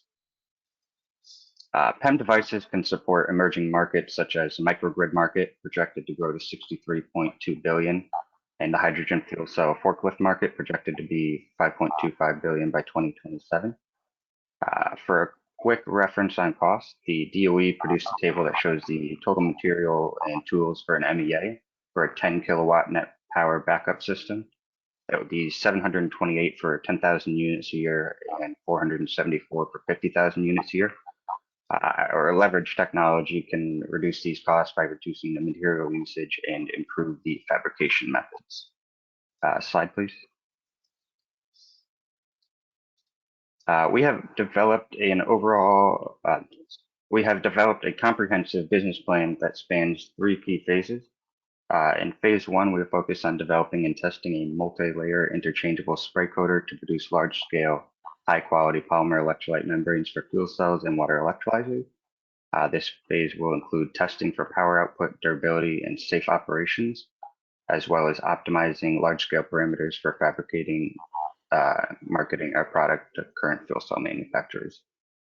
During phase 2, we will scale up production to meet current market demand and hire and train appropriate operators for our devices.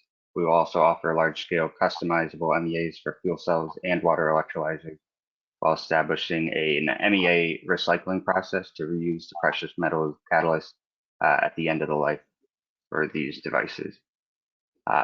Phase 3 will be about ensuring the long-term success of our business by extending our product base and revenue through the sale of 100% green microgrids.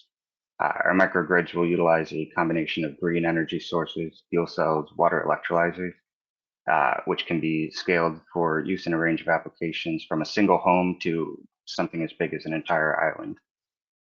By following this phased approach, we are confident that we can create a sustainable and profitable business that is at the forefront of this hydrogen economy. Slide, please. And to summarize, as a society, we must transition away from fossil fuels and embrace the green energy alternatives to ensure that the health of our planet. Hydrogen technology can meet our modern energy demands, and water electrolyzers provide a means to store solar energy for future use. PEM fuel cells and water electrolyzers offer an avenue for creating sustainable microgrids, and our business is currently focused on leveraging the ultrasonic spray deposition of the polymer electrolyte membrane to enhance the production of these technologies. Thank you. Do you have any questions? You guys have 3 minutes for questions. So who is your target customer for this? Is it sort of utilities who would be looking for ways to store energy? Who do you plan to sell this to? Yeah, so we would actually just be fabricating the membrane electrode assembly, which has the catalyst layers and the gas diffusion layers.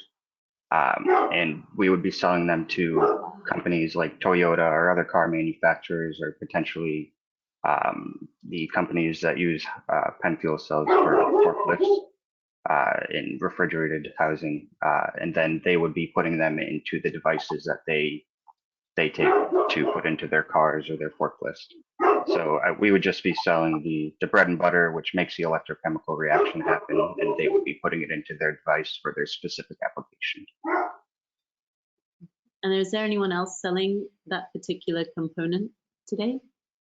There are. So as far as I know it, they come in a couple of different parts. So there's the current Nafion membranes from Gore Select, or the Nafionic cell membrane, which can be coated and then sold to these companies. But they don't come completely assembled as to one unit with the GDLs all in place where they can just be put right into the device. With the way that we're depositing the Nafion membrane right onto the gas diffusion layer, it gets all hot pressed together. So it's just one piece that they would take and put right into their device, getting rid of a few of the extra steps that they might have to take. Okay. Thanks. So the cost savings, are they, sorry, the cost savings for this, are they in the purchase of the membrane, or is it in like how they're installed, or is it both? Like, is that the It would be, I would say it would be a little bit of both. First of all, with the membrane, because we remove the mechanical stability requirement of the membrane, we're allowed to go thinner. And because you go thinner, you save more material, obviously. These membranes, even the commercial ones they have right now, are extremely thin, somewhere around 25.4 microns. It's very, very small, much smaller than a millimeter. So the entire MEA might be a millimeter. And so we would expect the material savings from that. And then by putting all the manufacturing steps into one single device, we would expect that to help save as well.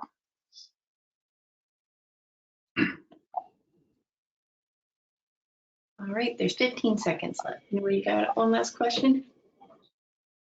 All right, thank you, Team 8. You can go ahead and turn off your webcam and audio. Team 9, you can start sharing your webcam and audio.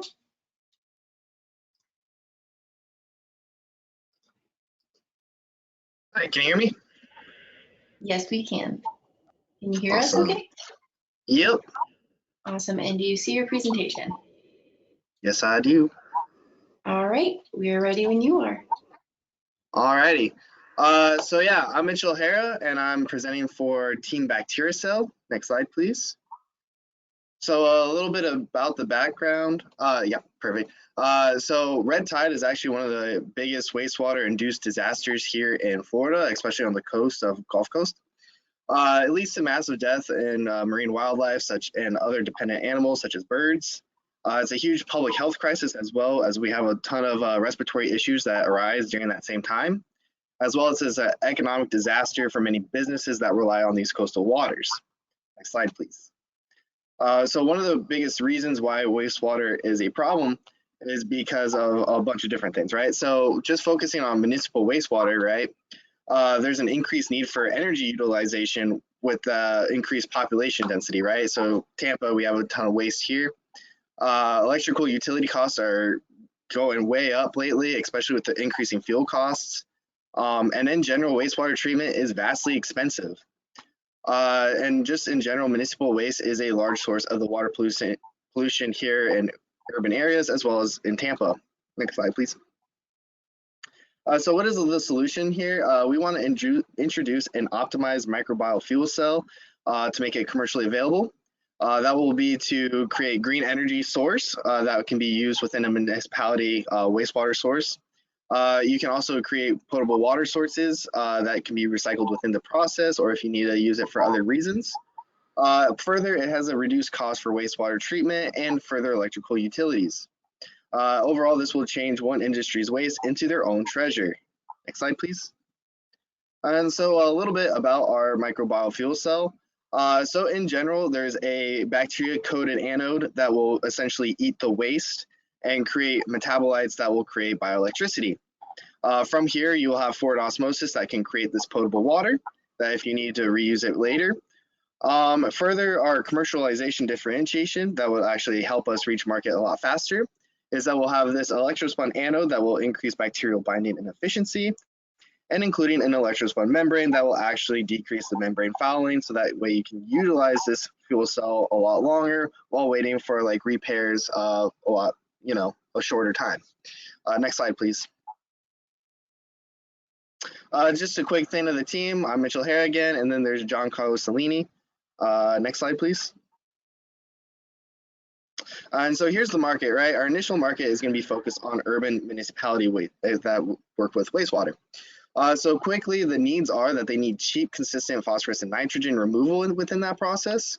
And further, it is an energy intensive process in general. Some of the features they do have is an aging infrastructure that will need to be replaced quite quickly. And further, they have this resource dense sludge. Next slide, please. A little bit more about this market.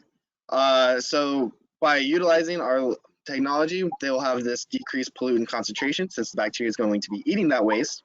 And further, because we will be producing our own clean green energy from that bacteria, you will then be able to decrease electrical utility dependency. Further, there is a possibility of generation of profitable goods, especially biofuels, right?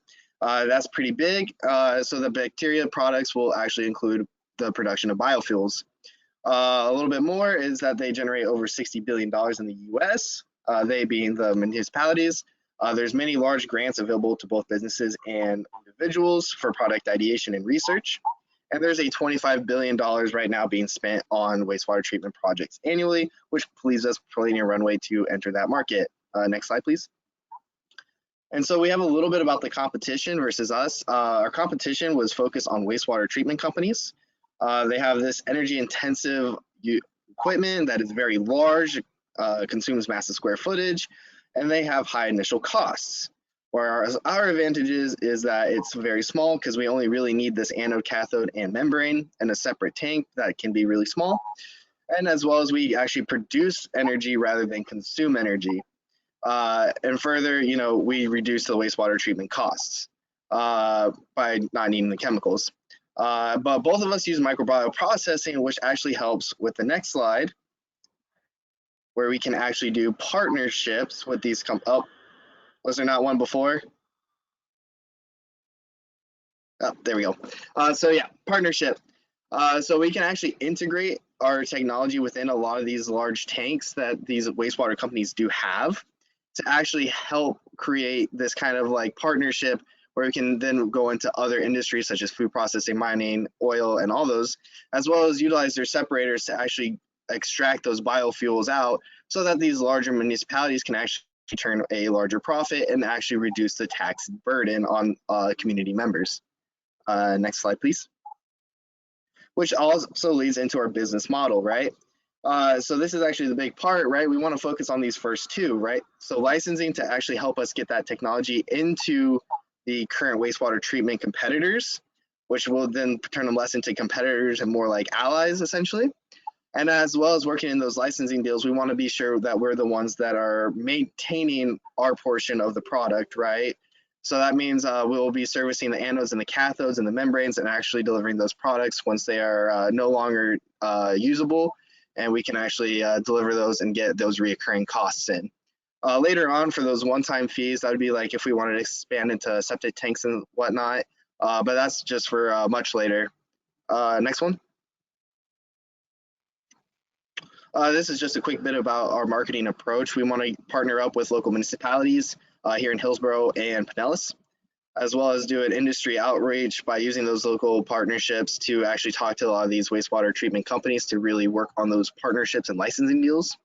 And then we'll just use social media to make sure we can bust out of just Florida in general. Next slide, please. Here's just a quick bit of our metrics for success. We have license deals. We want to get at least one license deal once we reach an MVP product within the first year of getting that MVP product. And then as soon as we get a licensing deal, we want to get at least within 1 to 2 years to 5 municipal wastewater community systems that are adopted or currently in the process of adopting. And then within now to that licensing deal, we want to actually get us at least 3 personnel members, including someone to help with that business side, as well as somebody to help us produce a lot more of these products Overall, our equipment needs will only have to be a medium-scaled industrial electrospinner and a bioreactor. Next slide. And this is the last one, potential impact, since this is a big one of this competition. Just real quick, we have the environment side, which is the reduction of wastewater, which will actually help a lot of that public health as well as the environmental health.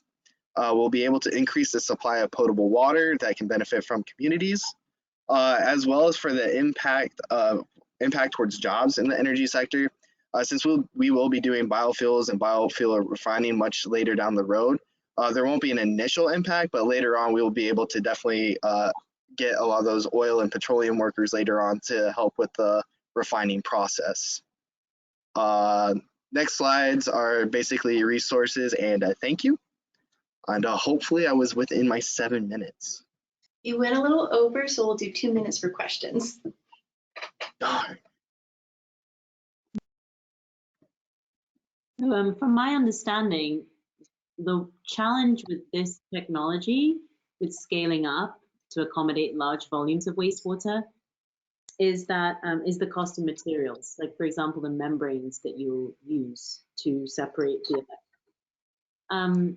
So how do you plan to tackle that and remain competitive compared with regular wastewater treatment?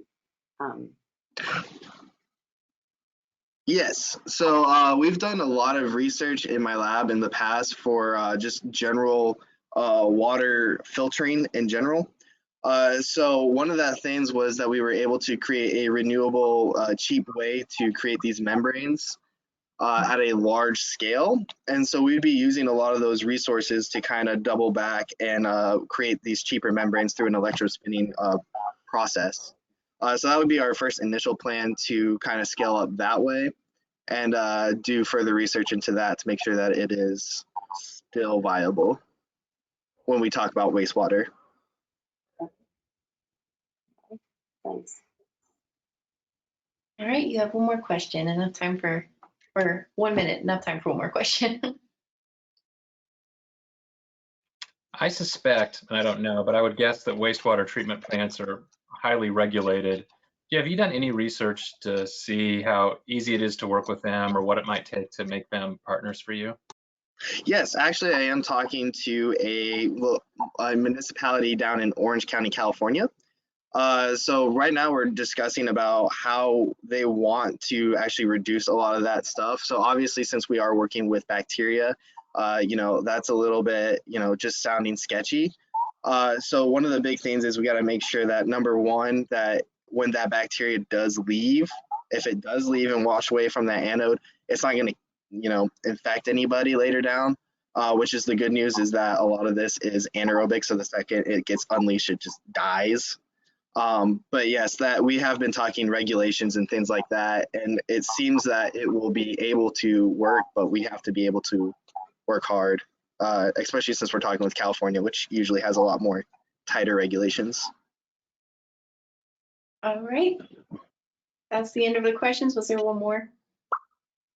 Okay, awesome. Thank you, Team 9 and Team 10. I can see you're on. I'm going to send you a webcam microphone request. And you should also see, it looks like something might be blocking your webcam. You should see your PowerPoint pop up. Thank you. One moment, please. One moment, please. Is that better? All right, we see a webcam. Yes. All right. Are you ready? Yes, ma'am. All right. Am I visible now? Yep, we can see you and hear you. All right. Thank you very much. All right. Pardon the interruption, everybody. Anyway, this is Team 10, and basically what you see here at the beginning of these slides is if you were a supplier, Lockheed Martin, every once in a while you have to fill out what they consider a quad chart, and it looks like that. They put different information inside those quad charts and stuff like that, but I used it basically because my invention is perpetual electricity. And perpetual electricity is basically the use of an electromagnetic motor to drive the generator turbine I basically have dubbed it recently a double induction energy production system.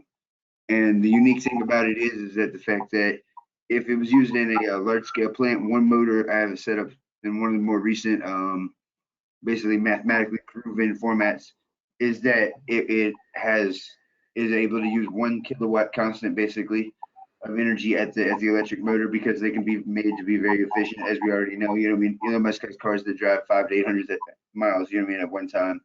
Along with all the other, that's just the data. I know I know there's plenty of electric vehicles that can do many things. You know, especially with regenerative braking and all the other things. But basically, if I could get the next slide, please, that'd be great. As you see here, it's perpetual electricity. That's my name. Basically, I'm the inventor, product architect, and you see why, because it's bigger than perpetual electricity. This unit has a scope that's so large that it's going to be very, very, very difficult for this to be covered right now. So what I'm going to go ahead and do is put that, since I mainly focused on the main power producing unit, because in its process diagram, it ends at use case. You know, it goes from the electromagnetic motor being powered from the energy storage, and then when it leaves the energy storage, it travels to the electric motor, and then it travels into the generators through mechanical energy, and then back into the energy storage. So other than the very, very first energy storage probably needing to be charged upon production and manufacturing, and there's also a lot of other ways to get around even having anything other than a very, very small and a very, very efficient form of energy storage, because there are ways to pull off circuits that have no battery involved. You know what I mean? And this type of unit, once it gets R&D'd, it will be able to do things like that. I believe it's called a BEC, is the type of circuitry. I haven't done my full research on it, because we're still at a point where we're not super scared of batteries. We know that batteries right now, we're running low on resources and stuff like that. But with our ability to begin to travel around the galaxy and stuff like that, I think there'll be more answers from God in that fashion in the future. Can I get the next slide, please? All right. This is just the explanations. Like I said, these were actual responses to the 2023 request for solicitation from Lockheed Martin that I received. The codes to it, these were the basically these were kind of the open enrollment ones. They have lists, and listen, if you want to make steel for Lockheed Martin as a vendor, you know, it's the same page where you would do that from. Can I go and get to the next slide, please? Basically, this is the background and vision of the company and Mr. Thiel as well. And basically, the whole point of this comment basically is just short of an executive statement. And Mr. Thiel, through collaboration with Lockheed Martin and the U.S. federal government, hopes to move his inventions into R&D and projects which follow. Then the eventual global commercialization and contracting of the products will benefit from the perpetual electricity power units, which power most of Mr. Thiel's vision of the future craft, land, air, sea, and space. And I'm going to pause right there, because what I'm trying to explain is that we know the electric motor can pretty much do anything through electromagnetic pulse, through generating a lot of torque, very, very, very high torque propellants. They're already working on the vertical lifting objects that they're going to be so safe that you'll be able to take one from downtown Orlando out to Lake Nona by 2025, and it'll be very fast to avoid traffic. On that same note, I have goals to take my perpetual electricity, and if you were caught in bad traffic, next thing you know, you just pop up to the end and you're going. Now, why would you fly around like that all the time?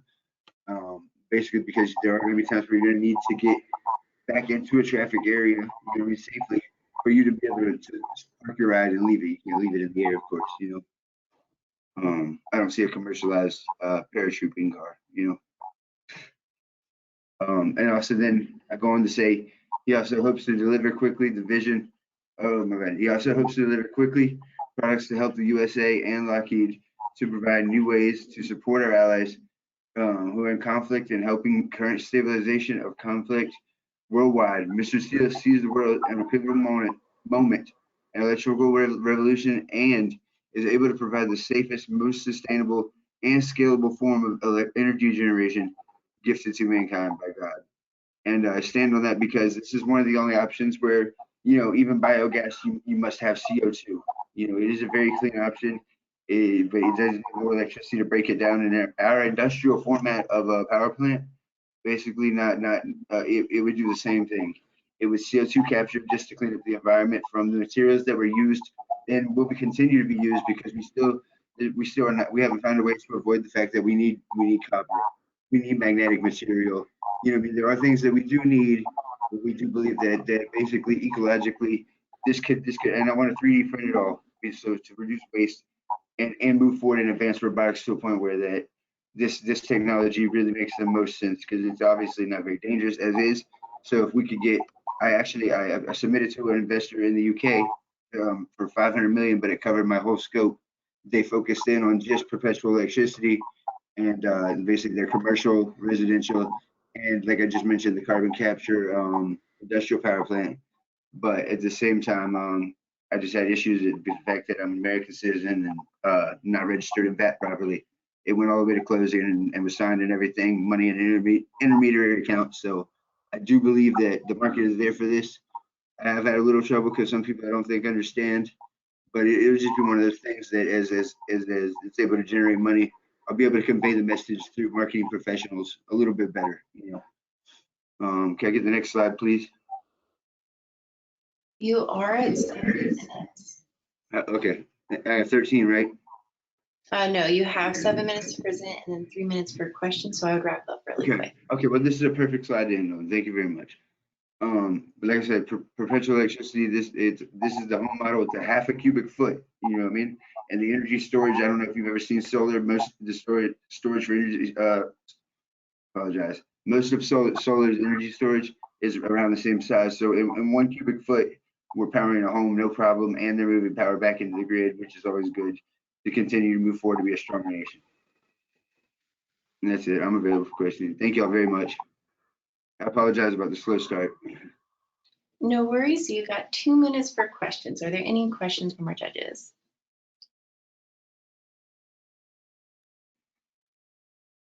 Nothing? Sure, I'll ask a question. Yeah. Anytime I hear perpetual motion, perpetual electricity, perpetual energy, a warning light goes off in my head about violation of, you know, the laws of thermodynamics. Should that warning light be going off in my head right now or not? Nope, no, it's not sure. What the problem is that the generators that are commonly used today, let's say in a wind turbine and large natural gas turbines, they produce around 4,000 degrees of heat, and most of their components can withstand it. An electric motor can produce around 2,000 degrees of heat. So basically, obviously, we already have the materials that can survive it. These materials are not going to change. And adding between generators another device that has 2,000 degrees of heat is not really a big deal. At Enro Laboratories, I believe they have produced recently a new computer board that can handle up to 300 degrees Celsius, which previously was 70 degrees Celsius. You know what I mean? So we'll be able to have advanced controls very close into it that can withstand heat. Plus, we're creating perpetual electricity. So our plan is that no matter what we have to do, this is the type of technology that could allow us to terraform and fix global warming. And one of my goals is, you know, they say right now, they say 2050, sometimes we're going to go carbon negative neutral as a country if we all work on it. Sometimes they say 2070. If you paid attention recently, Biden said both. I'm not sure exactly. I know it's just talking like that's our goal. We're headed there. You know what I mean? He's not going either way. But I think if this was used for all major industrial power plants and we come and capture it at a higher rate, because basically we're able to spend more electricity in other ways, that this could really move it back to like more like a 2030. You know, I've done the math with it, how much different it would be. You know what I mean? How much different it would be the fact that we could draw that much more out of the atmosphere and basically fix some of the problems that we've had, you know. But thermodynamics, it definitely, all the materials are able to withstand everything. All right, thank you so much. That actually brings us to the end of your time. Thank you, Team 10 and Team 11. You can start turning on your webcam and microphone. Thank y'all very much. God bless. And you should see your PowerPoint pop up.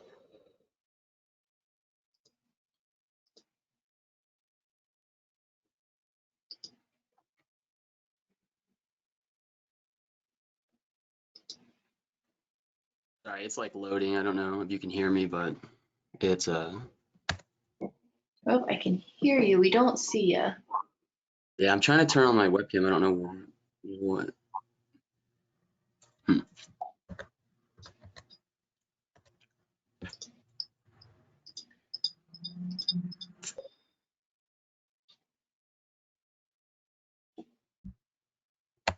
It's like I click on share my webcam, it just kind of like circles, and then it's not connecting.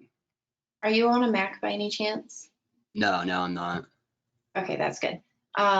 Do you have any external devices connected that might be reading it like as a webcam? I don't know. Okay, just real quick, we'll try one thing. Under the Dropbox, oh, there we go. Now I see you. I didn't saw you earlier. There we go. It just came up. Sweet. Okay, cool. And you see your PowerPoint? I do. All right, then we're ready when you are. Awesome. My name is Jacob Wall. I'm the CEO of Carbon Solar, a company focused on revolutionizing the solar energy industry by developing and commercializing a cost-effective, high-efficiency perovskite solar module that utilizes carbon electrodes instead of traditional, expensive metals such as silver or gold. Next slide, please. I have over 4 years of experience developing this technology. However, it's time to trade in my lab coat for a suit and tie and tell you all about the amazing technology that we are developing. In today's presentation, I will cover the 5 topics shown. Next slide, please. We currently rely on fossil fuels to generate electricity. Though in recent years, we've increased the use of renewables. Can you do next, please? They still only make up 20% of our energy production. And when looking specifically at renewable energy generation, we see that solar is only 2.8% of total production. Next, please.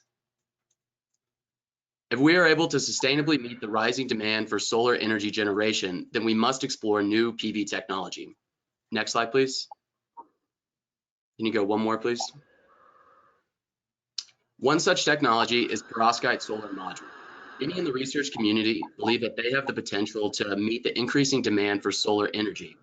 Although they have now eclipsed the efficiency for silicon and lab scale devices, bringing these materials to market has proven a challenging issue. Next slide, please. PSMs are struggling to be commercialized mainly due to their use of noble metal electrodes such as silver. Silver electrodes require expensive deposition tools, and the materials themselves are expensive. Moreover, several studies have shown that silver electrodes negatively impact stability. Thus, it's crucial to replace silver with a more suitable material. So we've developed an innovative freestanding carbon electrode that can be deposited through a simple hot press application. Next slide, please. Observe the simple process of making one of our electrodes and applying it to a device stack. This simplicity means that we can apply it to many different device configurations on both a rigid and a flexible substrate. Next slide, please. The potential to integrate the carbon electrode into a roll-to-roll fabrication setup is very important and something that we think will allow us to have an affordable fabrication setup which will scale quickly. Next. Now that you know a bit about what we are offering, it's time to break into the market assessment and describe our potential opportunities and customers. Next. According to the US solar PV deployment forecast created by SEIA, the entire installed capacity in the US is expected to nearly double in the next 4 years. Moreover, the sectors seeing the most growth are the residential, commercial, and utility sectors. Next, please. Since Carbon Solar aims to be a PV manufacturer, we have recognized homeowners, utility companies, and governments as potential customers. Next. However, our initial target customers will be individual homeowners and businesses looking for affordable solar energy alternatives. Next. We believe that these individuals are uniquely suited to benefit from the low-cost energy produced from our panels. Next. Some of our major competitors in the PV manufacturing space are shown here. Although the primary product for these companies is silicon-based solar panels, many of them are actually exploring perovskites as well, so it wouldn't be long until we could see them as direct competitors. Next. Additionally, there are some perovskite startups that are already working to commercialize PSMs using tandem configuration. However, we believe that our novel technology gives us a unique competitive advantage. Next. This competitive advantage allows us to satisfy unmet market needs, such as providing a PV energy solution at a low cost on a flexible substrate and in the most sustainable way possible. Next. Our panels, you can go next again. Our panels have potential to be produced at a lower cost than their counterparts. Reducing material costs allows us to pass savings down to our customers, which in turn allows disadvantaged people to finally adopt solar energy. Next. Additionally, carbon-based PSMs have the ability, can you go to the next one, please? Have the ability to be made on flexible substrates, which will reduce costs associated with transportation, installation, and the storage of panels. Next. Lastly, because less energy-intensive materials are needed to produce our panels, they are more sustainable to produce, and the carbon electrode could be made from recycled materials to further reduce its carbon footprint. Overall, the environmental impact of producing our solar panels is at the forefront of the manufacturing, setting us apart from our competitors. Next. Now I want to dive into the economic feasibility of this technology. We've tapped a report done by SIA on the pricing of residential solar PV systems. We found that the average cost for a solar PV system pre-subsidies is between $2.50 and $3 per watt. Based on this, a starting price of around $2.50 per watt would be reasonable for our panels. Next. In order to be competitive, we will also need to minimize our levelized cost of electricity, or LCOE. In 2021, the LCOE for silicon-based solar cells was approximately 12 cents per watt, and they projected that the LCOE could fall as low as 5 cents per watt by 2030. This chart shows the efficiencies and lifetimes that PSMs would need to achieve in order to compete with silicon. Considering this, we will target an initial LCOE of roughly 10 cents per watt with an efficiency greater than 16% and a lifetime of around 20 years for our flexible carbon-based PSMs. Considering a sell price of around $2.50 per watt and an LCOE being as low as 10 cents per watt, there is substantial room to profit from this technology. Next, please. So who benefits if we succeed as a company? In short, you, me, and society. It is estimated that by 2030, other PV solutions will grow to supplement an equal portion of the market with silicon. Carbon electrode PSMs stand to gain a substantial percentage of this other category. The main beneficiaries of our success would be consumers from low-income areas. Additionally, society would benefit from an increased use of solar due to the reduction of emissions. And our stakeholders also stand to benefit significantly. Next, please. At Carbon Solar, our mission is to make solar energy accessible and affordable to all. We pride ourselves in providing a clean energy solution for individuals in historically disadvantaged communities. Our novel technology has the ability to serve such communities and play a critical role in the clean energy transition in the US. Next, please. Now I'll provide some insight on our business plan and how we will determine success throughout the next 10-ish years. In 2024, we plan to close our first funding round where we will measure success by securing funding to continue our R&D efforts. Then by 2025, we aim to secure a patent for our tech and consider success to have panels achieve an efficiency greater than 16%, a 20-year lifetime, and LCOE less than 11 cents per watt. Next, by 2027, we plan to close a second funding round to support additional R&D efforts. Then by 2028, we will acquire a key grant from the DOE to further optimize commercialization procedures. And by 2030, we plan to release our second version of our panels and consider success to be greater than 23% efficiency with a 20-year lifetime and a cost less than 5 cents per watt. And by 2035, we hope to license our tech to a US-based manufacturer with experience in roll-to-roll printing to achieve greater than 250 megawatt production. And last slide, please. In summary, we believe that our innovative technology and strong market positioning sets us up to capture a significant share of the rapidly growing solar energy market. We are truly excited to bring our game-changing tech to the market and look forward to the opportunity to deliver affordable and sustainable energy solutions to customers everywhere. I can take your questions now. You have 2 minutes for questions. So are you planning, you mentioned that low-income homeowners might be some of your target customers. Yes, ma'am. So are you planning to maybe partner with any financial institutions as you scale to make this product more accessible to them? I know it's going to be lower cost than your competitors, but even so, are you thinking of forming any partnerships like that? And are there any institutions that you have in mind? Yeah, that's definitely something that we would be interested in as a company, is forming partnerships such as those you mentioned. We haven't necessarily reached out to any companies like that yet, or institutions like that, because we're still kind of in the R&D phase of developing the technology. But that is definitely something that we'd be interested to do, because one of our primary objectives is to be able to provide the most cheap and low cost solar solution out there.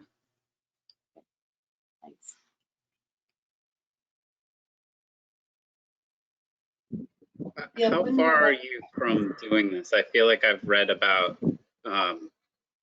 silicon alternatives for a while, and you know, perovskites as an option. I think I first read about it 8 years ago or something.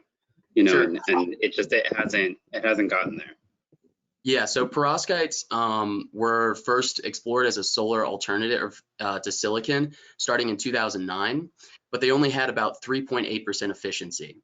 And that's for a lab scale device. And so that was just not going to cut it. And so in the last decade and a half, that efficiency has now jumped up to 25.7% efficiency for lab scale devices.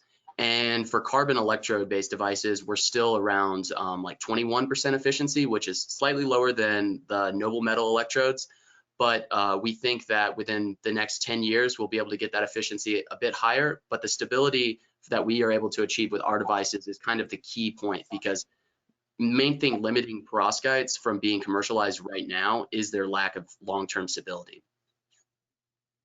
And how are you going to be able to do that instead of these like big multinational companies? Sure. So all these big multinational companies are kind of relying on labs and research groups like NREL to make the breakthroughs needed in perovskite technology, because it's a complicated issue. And one of the biggest issues with perovskites is using the silver electrode. It leads to some ion migration within the device, and that negatively impacts stability. So our carbon electrode completely reduces the possibility of any ion migration. And so that's kind of our competitive advantage in using this carbon electrode. All right, thank you so much, Team 11. I'm going to go ahead and turn off your webcam and microphones. And Team 12, if you want to start sharing yours. All right, and let's get your presentation up.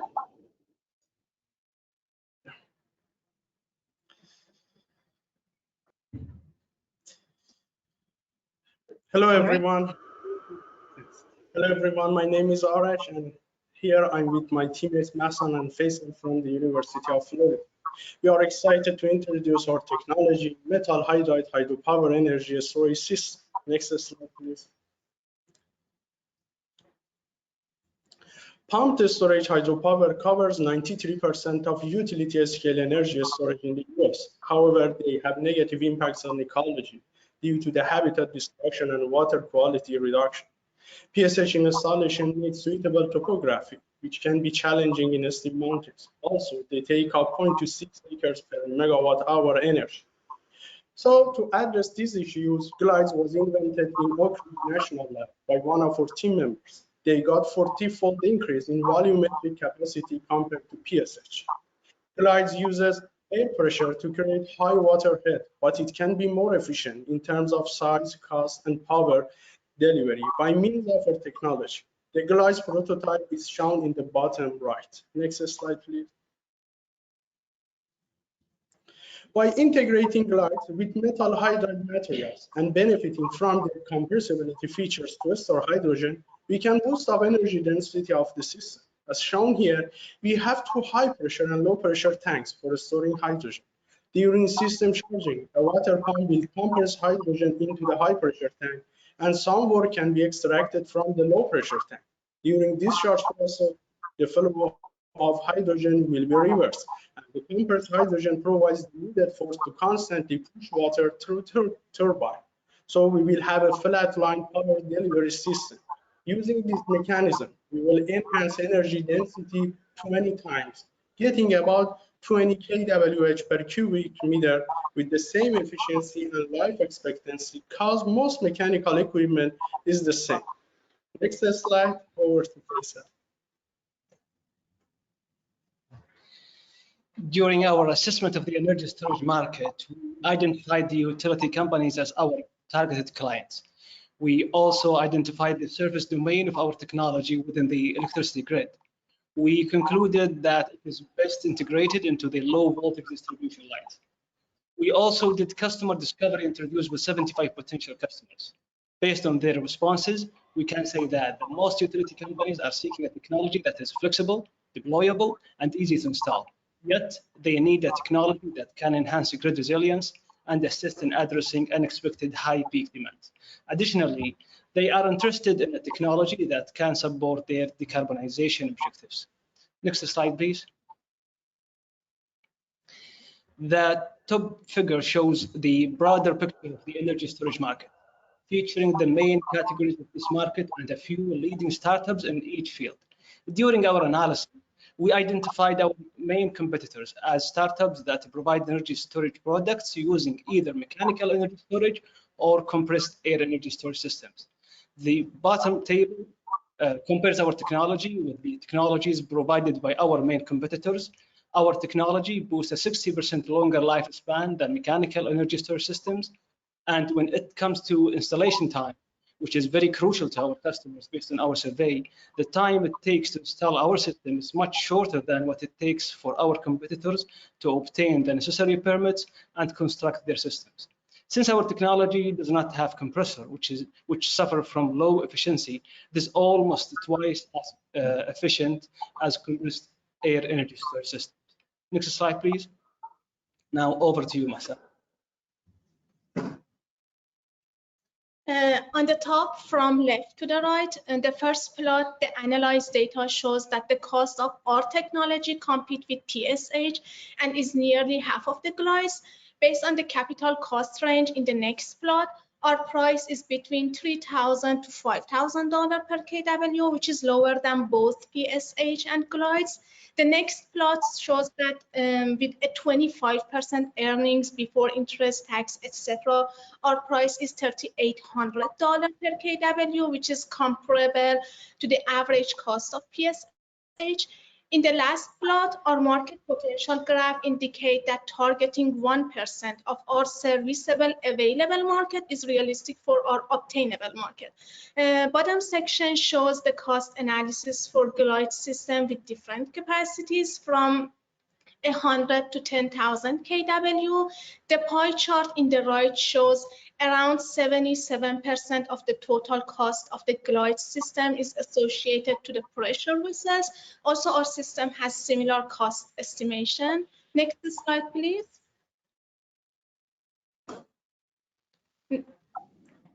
On the left, we aim to enhance gender and racial equity in our company. Currently, only 31% of hydropower workers are women.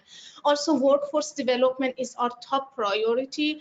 Our system needs minimum training, which facilitates job transition for coal power plant workers. Our technology creates jobs in diverse locations, including disadvantaged communities, while PSH faces geological limitations shown in the map. On the right, our system supports renewable energy integration by storing excess energy and releasing it during low production periods. So it helps overcoming the intermittency of renewable energy sources. Our sustainable and resilient grid system improve efficiency and ensure a reliable energy supply. So this can reduce the need for backup fossil fuel-based power plants that account for 60% of US electricity generation. Next slide, please. This slide outlines our business plan. The first step is to secure seed funds by minimizing risk for investors, creating a skilled team, outlining clear expectations. We plan to pursue government funding through SBIR and STTR programs and invest in product proof of concept and internal infrastructure. The second step is demonstration. We have NERC solutions leading the commercialization effort and initiating a 1 megawatt pilot demonstration system to present the value of our technology to potential customers. We already talked to our main partners like Tennessee Valley Authority who can support us in advancing our technology and to bring it into market. Finally, in the deployment phase, we will finance the project with equity and debt to construct and operate our first system. This will involve creating a project plan and coordinating machinery. Thank you, everyone, for your attention.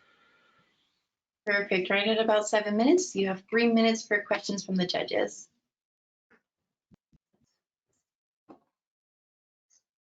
Can you explain again, where are you right now in the R&D process? Have you built a prototype, or what stage are you at right now?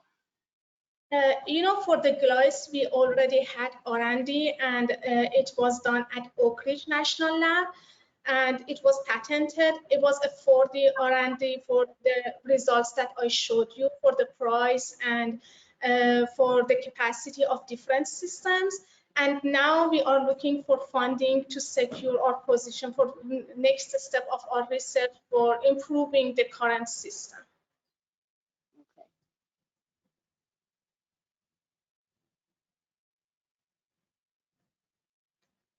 Are you able to share how much funding you think you need to get to the next level? Based on our estimate, 2 million will be enough for the prototype to test the metal hydride energy storage system. So based on our estimate, it's going to be almost $2 million. Thanks.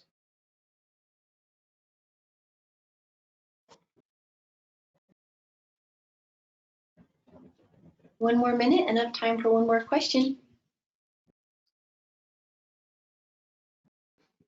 Can you talk about your customers a little bit more and what your challenges are to get them, I guess? Like, we identified our main customer as the utility companies that work in the low voltage lines in the utility grid. So these are our main customers, and we can get them by reaching out to these customers, to these utility companies, by demonstrating the effectiveness of our technology, and by showing them real-time data of how much our technology can contribute to the resilience of their grid.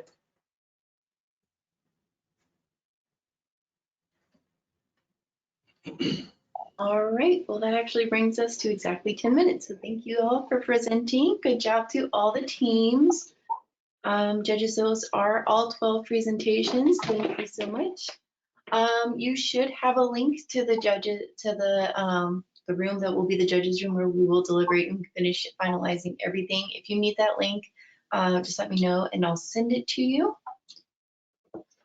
And all right, I think our keynote speakers are on.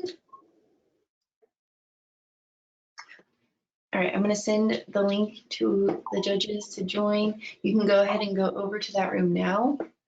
I'll start it up right this second, so that way it'll be up and running as you join there. And then teams, please stay on. We have a really great speaker, and then after the speakers, we will be announcing the winner. Are we leaving, or what's happening? So judges, you're gonna be leaving. I'm sending you a link right now in the chat. You can go over to that, so it'll throw you out of this room and into there.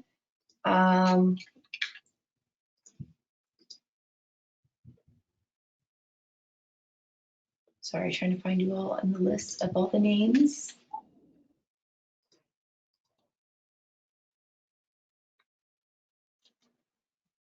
All right, did anybody not get the link?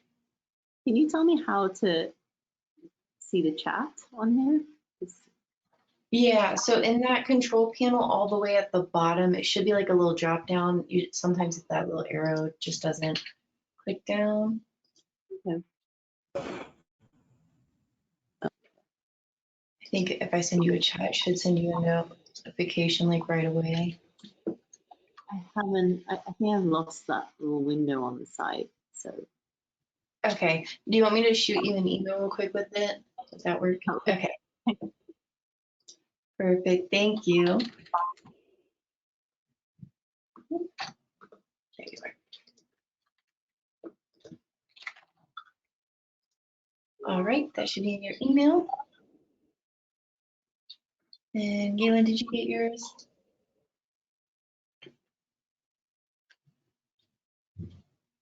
I hit it, but it's loading still. I don't know what the Okay, I'm deal gonna is. see if I dismiss you out of here, if that'll kind of kick it through. Okay. All right, and Jack, I'm gonna pass it off to you. I think up first is going to be Chris Castro. Yeah, absolutely. So we will take it from here. First, so Chris, I'll give it a quick intro, but you might be speaking first. So your slides load up, and if you have any issues, we'll troubleshoot the tech check part of this. First, I'm going to put a link. I want to ask all of our teams to stay on the line. Our judges may pop in with questions, and it'd be great to have you stay on for our speaker. Oh, perfect. I can see you. I think I can hear you. Can you hear me now? Yep, I can hear you. Perfect. Hey, Jack. I'll give you a quick intro. One more little housekeeping. Actually, I'm going to be speaking. I'm not going to be sharing any slides. Okay, perfect. Let me do one quick housekeeping note for the teams, and I will hand it over. So for all the teams, I put a link in the chat for a survey from the Department of Energy. So your feedback is greatly appreciated for the event, for the prep work, for everything involved. Please take some time to complete that while we're on the line if you can. It should only take 5 or 10 minutes, and it is anonymous, so it will not impact the judging results. But your feedback is appreciated for the corridor, for Department of Energy, as we kind of continue to grow and build these programs to support innovation here in the Southeast. So with that, I will hand it over to Chris Castro, who's the Chief of Staff for the Office of the State and Community Energy Programs at the U.S. Department of Energy. Chris has had a lot of service in the Orlando, Central Florida area, Senior Advisor to Mayor Buddy Dyer.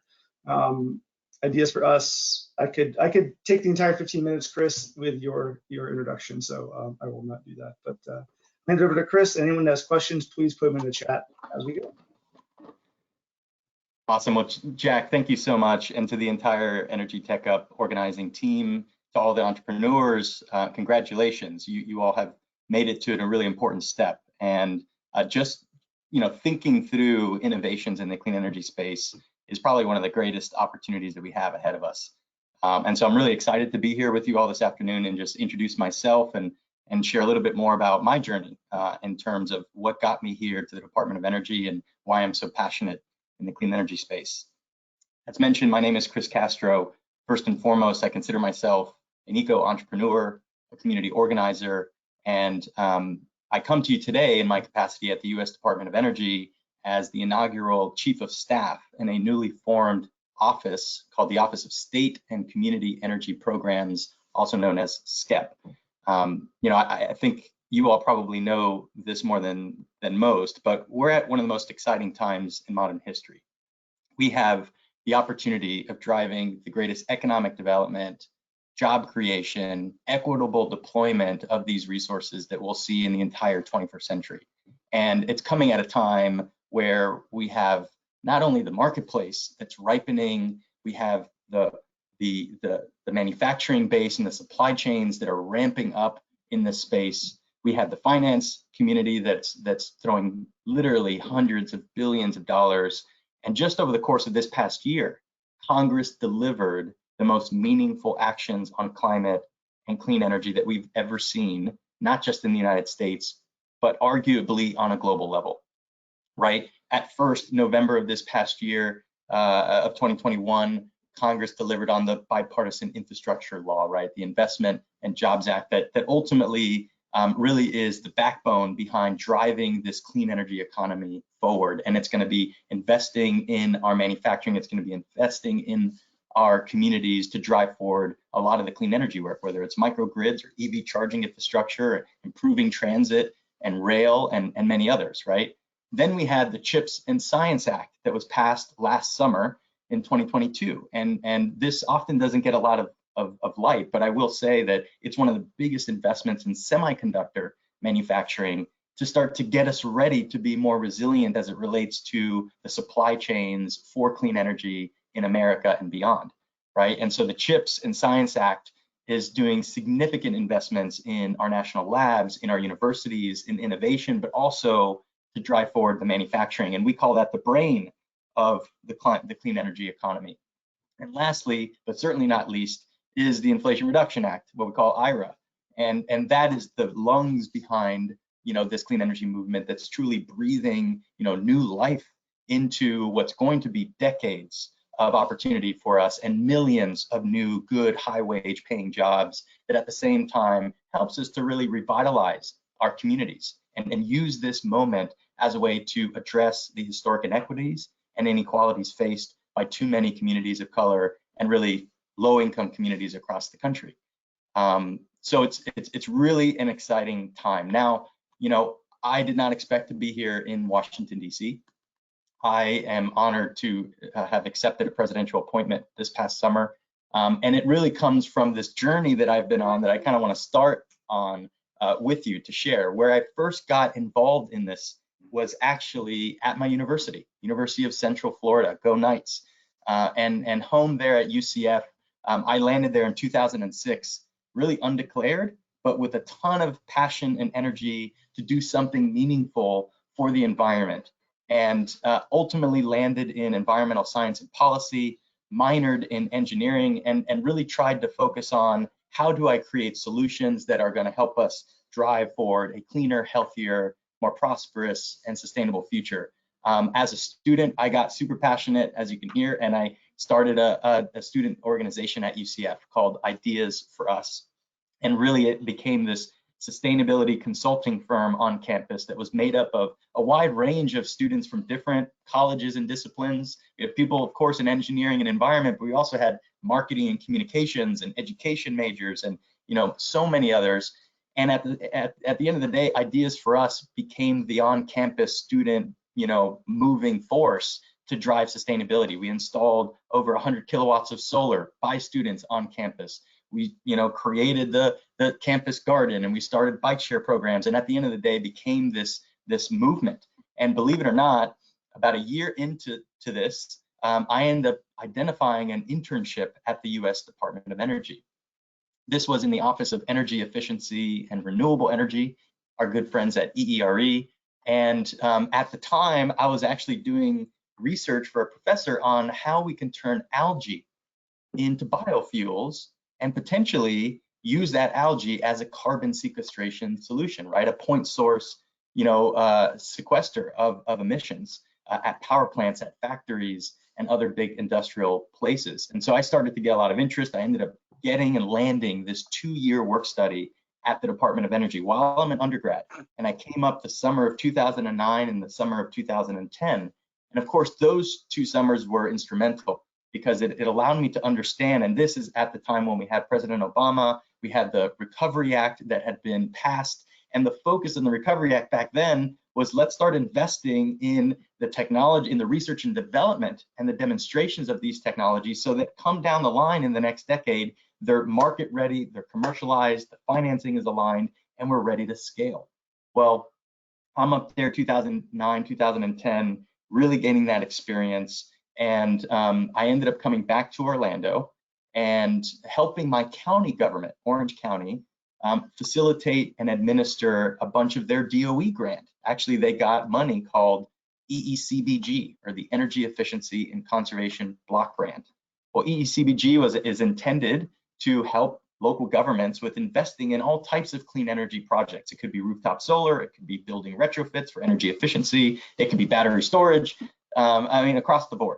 And so I was hired by the county to actually be an energy specialist and do audits in 80 of our county admin buildings and identify how we were going to deploy about $2.5 million of this EECBG grant to those buildings to drive the greatest reduction in energy and cost, and ultimately help us move towards our clean energy goals. So it gave me some real on the ground experience with working with building systems and understanding how the technologies I was learning about in DOE were actually being applied in the real world. And I took a lot of that experience, and as an entrepreneur decided to do it in the private sector. And in 2011, I worked with a colleague of mine. His name's Edwin Libanos, and he's still the CEO of this company today. And we launched what's called Citizen Energy, a boutique clean energy consulting firm that really was intended to be this one-stop shop for small and mid-sized building owners, let it be apartment complexes or parking garages or office buildings, and helping them with tailored clean energy solutions, right? Almost like a building doctor going into the facility, identifying ways to save with the greatest amount, but also other clean energy improvements, EV charging, rooftop solar, etc. And over the last 10 years, that company has operated throughout Florida, the DC Metro, and in parts of California, helping to advance implementation of energy efficiency and renewables in the private sector. And so getting a lot of great experience there. And you know, I'm doing this great work. I'm driving forward, you know, all of this momentum. Ideas for Us, by the way, is moving from just a UCF chapter to now an international nonprofit in this time frame, where I'm spending my nights and weekends on trying to figure out how to continue to boost the nonprofit, because I saw it as a gateway to get everyday people involved in sustainability. In one way or another, it was that vehicle, right? And so, believe it or not, Ideas for Us today is in over 30 different countries, 200 plus communities that we've done implementation of action projects to advance sustainability. And so, you know, this is happening, Citizen Energy is driving, and in short, I end up getting contacted by Mayor Dyer. The city of Orlando had received a major grant, and they had been seeing the work that I'd been doing as an entrepreneur in the community and getting our community involved in this movement. And long story short, I ended up joining the city of Orlando from 2013 on to last year to be the Director of Sustainability and Resilience. And it was a dream come true, because honestly, to be able to help lead the implementation of clean energy, green buildings, local food initiatives, something I'm super passionate about, zero waste projects, transportation, water. I mean, it was the broad-based urban sustainability. And for me, I was a kid in a candy shop. It was all about developing partnerships and implementing policies and different programs that moved our community towards a better way. And that included things like passing 100% renewable energy policy with a municipal utility, right, in Orlando as well. Also a mandatory building benchmarking, energy audits, and transparency law that requires buildings of certain sizes to step on the scale and report their efficiency. We became the first city in the state of Florida to do that. In addition, EV ready code. So we're starting to look at new construction. We passed mandatory code for electric vehicle readiness so that every new facility that goes up is at least prepared for the inevitable switch to electric vehicles. And the list goes on, literally dozens of policies and programs that were passed over the last decade in Orlando. And I was able to build an incredible team. You know, I started as one, and I left with 15 people working in Orlando, driving this Greenworks Orlando initiative and the sustainability forward. And my story is coming to a close here because last summer, again, I ended up being contacted by the Office of Presidential Personnel with an incredible opportunity to come and serve our country and come up here to the Department of Energy. Back 10 years ago, where I was an intern, come back up here as a chief of staff and help to create a new office that centers funding and technical assistance opportunities for states, for tribal governments, for local governments, for school districts, nonprofit organizations. I mean, this office in SCEP oversees $16 billion worth of formula and competitive grants that are all trying to move this clean energy economy forward. And I just want to leave off with the fact that the work that you all are doing, the innovation that your teams are creating, is the reason why we're essentially going to win this game. We are essentially going to win the challenge ahead. And it's because we have people like you all who are, you know, trying to figure out solutions that not only can drive an economy and create jobs, but at the same time address the greatest challenge facing humanity. and create a better future for all. And I'm just really excited for this opportunity to share my story. And I wish you all the best of luck, whether you're a winner of this challenge or not. I want you hopefully to see that the passion, the patience, and the persistence of doing this work will pay off in the end. It has worked for me, and hopefully this story is inspiring and can work for you too. So with that, I'm going to turn it back to you, Jack, and I look forward to hearing the next round. Yeah, so if you have a couple of minutes, Chris, if anyone has questions, put them in the chat. So something, a lot of questions for you, but we don't have all that time. But I did want to ask, you told your story. You started as a student at UCF. We have students here from all over Florida, Alabama. You're involved in clubs. You started a company. You work for municipal government. We have students here that are all becoming or are leaders, but what advice do you have for kind of as they navigate that path and things they do, whether it's making the most out of it personally, professionally, kind of a broad question, but like what are some advice you have for them as they sort of navigate this path that you've done pretty successfully? Yeah, so a couple of things. One, and I think you're already doing it, use our university as a living lab. Right? I mean, Ideas for Us was a good example where we wanted to use the campus as kind of this petri dish and get people involved in different projects that ultimately could kind of replicate out. And sometimes that means working closely with the campus operations and faculty and staff in order to implement these major initiatives. One of my favorite projects we did at UCF that we got a lot of recognition for is called Kill a Watt. And it's a dorm room energy competition where students are competing just off of behavioral change to save energy in dorms. Well, in a 3-month competition, we ended up saving over $50,000. It was the quickest return on investment I think UCF had ever seen. And they said, how do we make this an annual competition and encourage more students to get involved? And has become something that is an ongoing effort year over year. And so that's just an example of how we can use our universities as a way to develop a proof of concept, right, of a business that could evolve. I also think it's critical that you're looking at local community-based organizations and professional associations and networks to be involved in. I continue to think of the U.S. Green Building Councils of the world and ASHRAEs, and there are so many groups, Solar United Neighbors now, and renewable energy associations that are a great place to find like minds and to build your network. And the amount of connections I've made and been able to go down various paths and opportunities because I was involved actively, either as a volunteer of an event, as an officer of the organization, go above and beyond. And I think that experiential learning will take you to a whole nother level.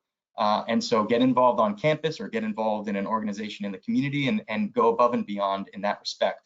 I'd also say seek internships and apprenticeship opportunities that are aligned with your passion, but also this work in clean energy. And the good news is there's so much coming, not only available today compared to what there was back, when I was looking for this stuff, but there's also hundreds of billions of dollars that is going to start to trickle out this year in 2023 from all these bills that I've talked about, not just at DOE, but other agencies as well. And that's going to create new programs this year and next year and literally the decade plus to come. So keep a lookout for opportunities and internships to get that experience. And then lastly, I would say, credentials are important in this day and age. I've seen people, who seek additional professional credentials that go above and beyond actually land incredible opportunities as a result. So whether that's your interest in getting in renewable energy itself, the NABCEP certifications, right? The North American Board of Certified Energy Practitioners, that's a certification. There's the LEED certifications that are out there. There's True Zero Waste. I mean, there are literally a bunch of credentials, and you want to make sure that you're trying to round yourself out and continue to add value to the existing, to the degrees that you're getting at your university. So those are some tips that have really worked for me. There we go. Perfect. Thanks, Chris. I think we have a couple questions here. I'm trying to find in the chat's not cooperating with me. So if you're one of the teams, if you have a question, feel free to unmute and ask a question. We have a few minutes here.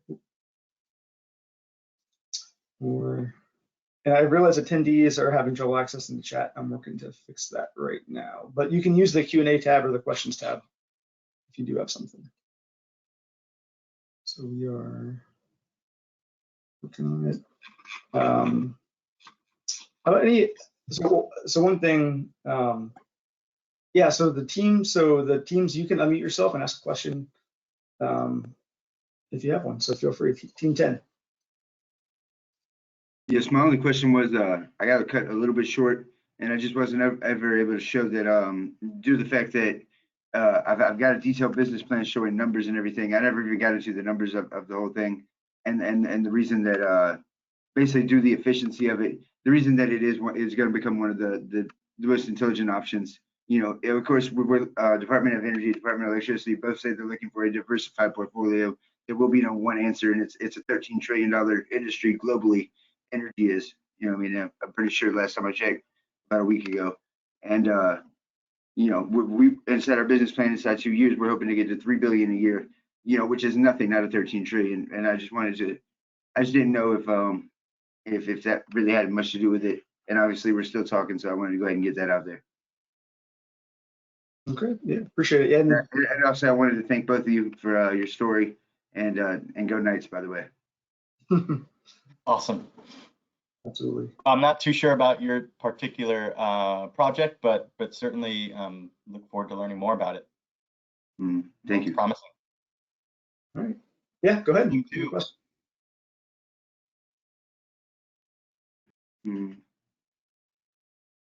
Can't hear you. Shows your mic is open. Let's see if I can.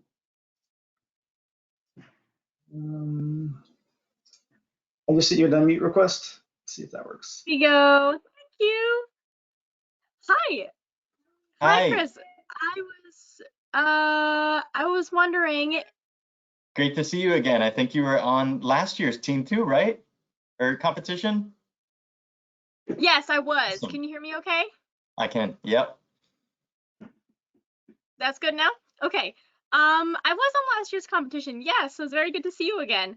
I actually have a question regarding whether or not you knew about this solar plug-and-play appliance from the DOE back in 2012 that we just kind of found digging through. Did you know about that? I actually did not. No. I got to go back maybe to, is it out of the Solar Energy Technology Office at CEDO? It's from the DOE. I can send it to you so that way we can, because it's kind of been put on the back burner because, you know, nobody didn't really like go out into success because that was actually before an automatic shutdown and before UL and everything. So it's very interesting, you know, that at one point in time it was, you know, it was an interest to them. So I'll send it to you, but yes, it is with CEDO. I was intrigued by your model there of kind of a mobile carport, from what I recall, right? Kind of solar canopy, so to speak. Yeah, yeah.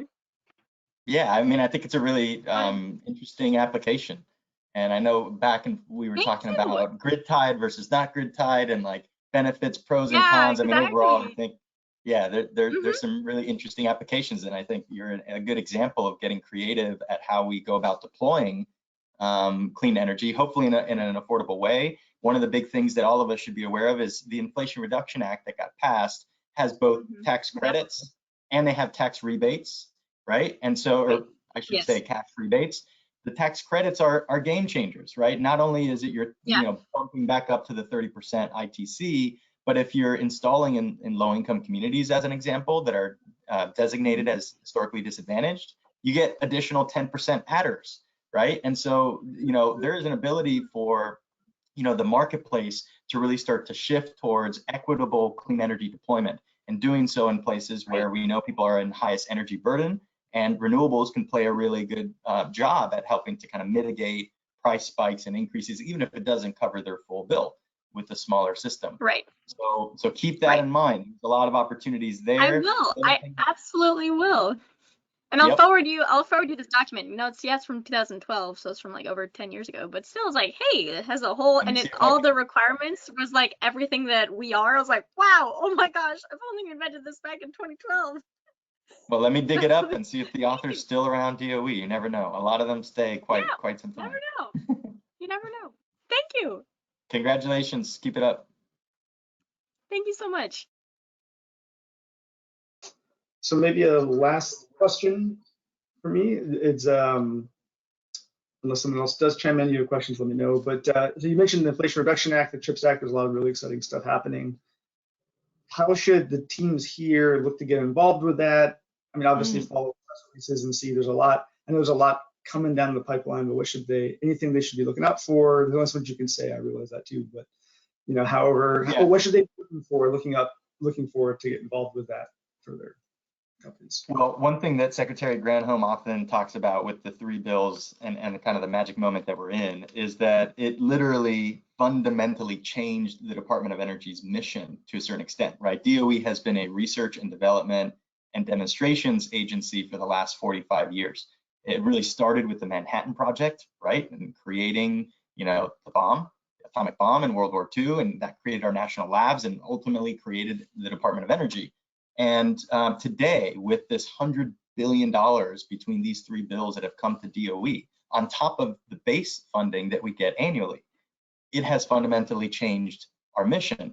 And what I mean by that is now we've added a third D to the mission, and that is deployment. All of the money, the $16 billion that my office manages, is focused on deployment and not so much on research and development or demonstration.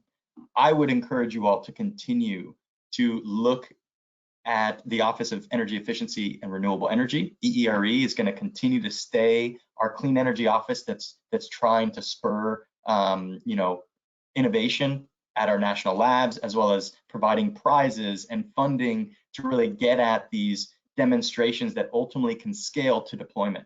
And our focus in my office is taking those innovations and actually getting them out. I would encourage you to reach out to your local governments. Many local governments are going to get direct allocations of money from DOE to do clean energy work. And if you feel that your solution could help the city, I would reach out to your local government. Mention that you were part of this Energy TechUp competition and that you're interested in meeting to share more about it, but also explore whether there's opportunities for you to join a proposal, right? Because there are ways for local governments to bring in business and community-based organizations, especially small business and entrepreneurs, to try to help them, you know, get involved in this movement. So keep your eyes on that. A lot of, again, my resources are focused on, you know, getting the proven solutions deployed at scale and primarily working with, again, states, local governments, tribes, more public sector institutions. But I will flag that we have 2 other new offices that you should be aware of, actually 3. One of them is called Grid Deployment Office. So for any technologies that are focused on modernizing the grid, smart grid, fault detection, etc., look up GDO, the Grid Deployment Office. They have also billions of dollars to support the grid and expand it. And the most recent grant is called the GRIP grant that many people are really excited about. The second office is manufacturing and energy supply chains. If you're in the game of manufacturing or supply chains, there's a whole office created to help boost our clean energy work. It's called MESC, Manufacturing and Energy Supply Chains, and that's another new office. And the third one is OSED, or the Office of Clean Energy Demonstrations. This office is really taking lab scale demonstrations and going big. They have the big hydrogen hubs FOA that's, you know, upwards of, you know, potentially $10 billion, or I think it's, yeah, close to $10 billion worth of investment, where up to $1 billion could be per hub.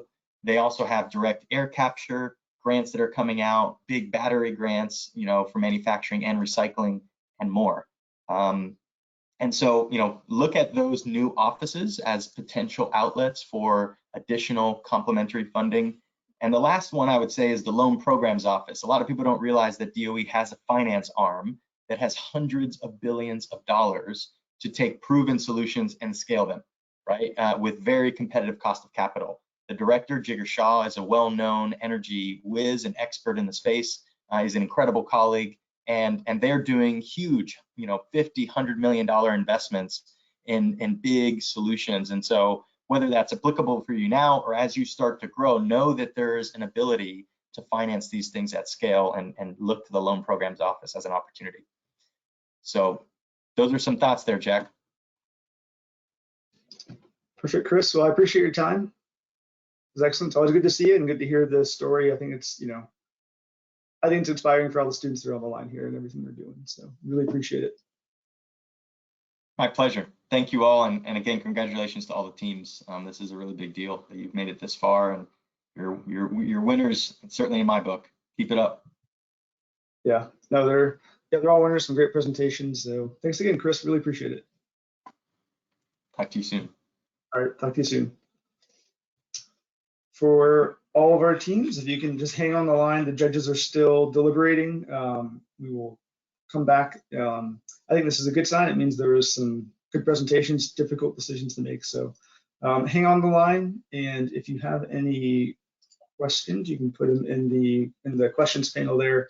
But just hang out, and we will be right back as soon as the judges are done with their very difficult decision after 12 great presentations. So thank you all, and we will be back shortly.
All right.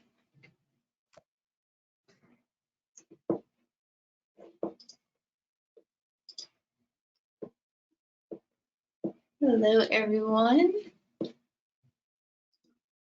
Well, I'm going to send you your webcam and microphone request, and Teams, I hope you are on. I'm going to share my screen.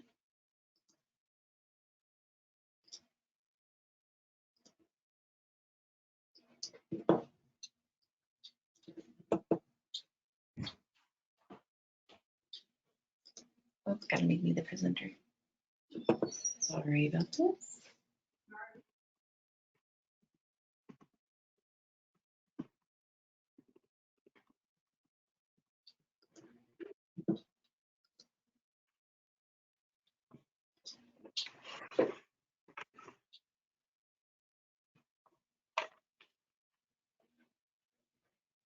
All right. You have like a snare drum roll or something. Yeah. Okay. Perfect. I'm gonna let Paul take it away and I'll be in the background. Okay, and Amanda, just so I know, is it one bonus? We have several bonus prize winners, is that right, on these next slides? Yeah, so here.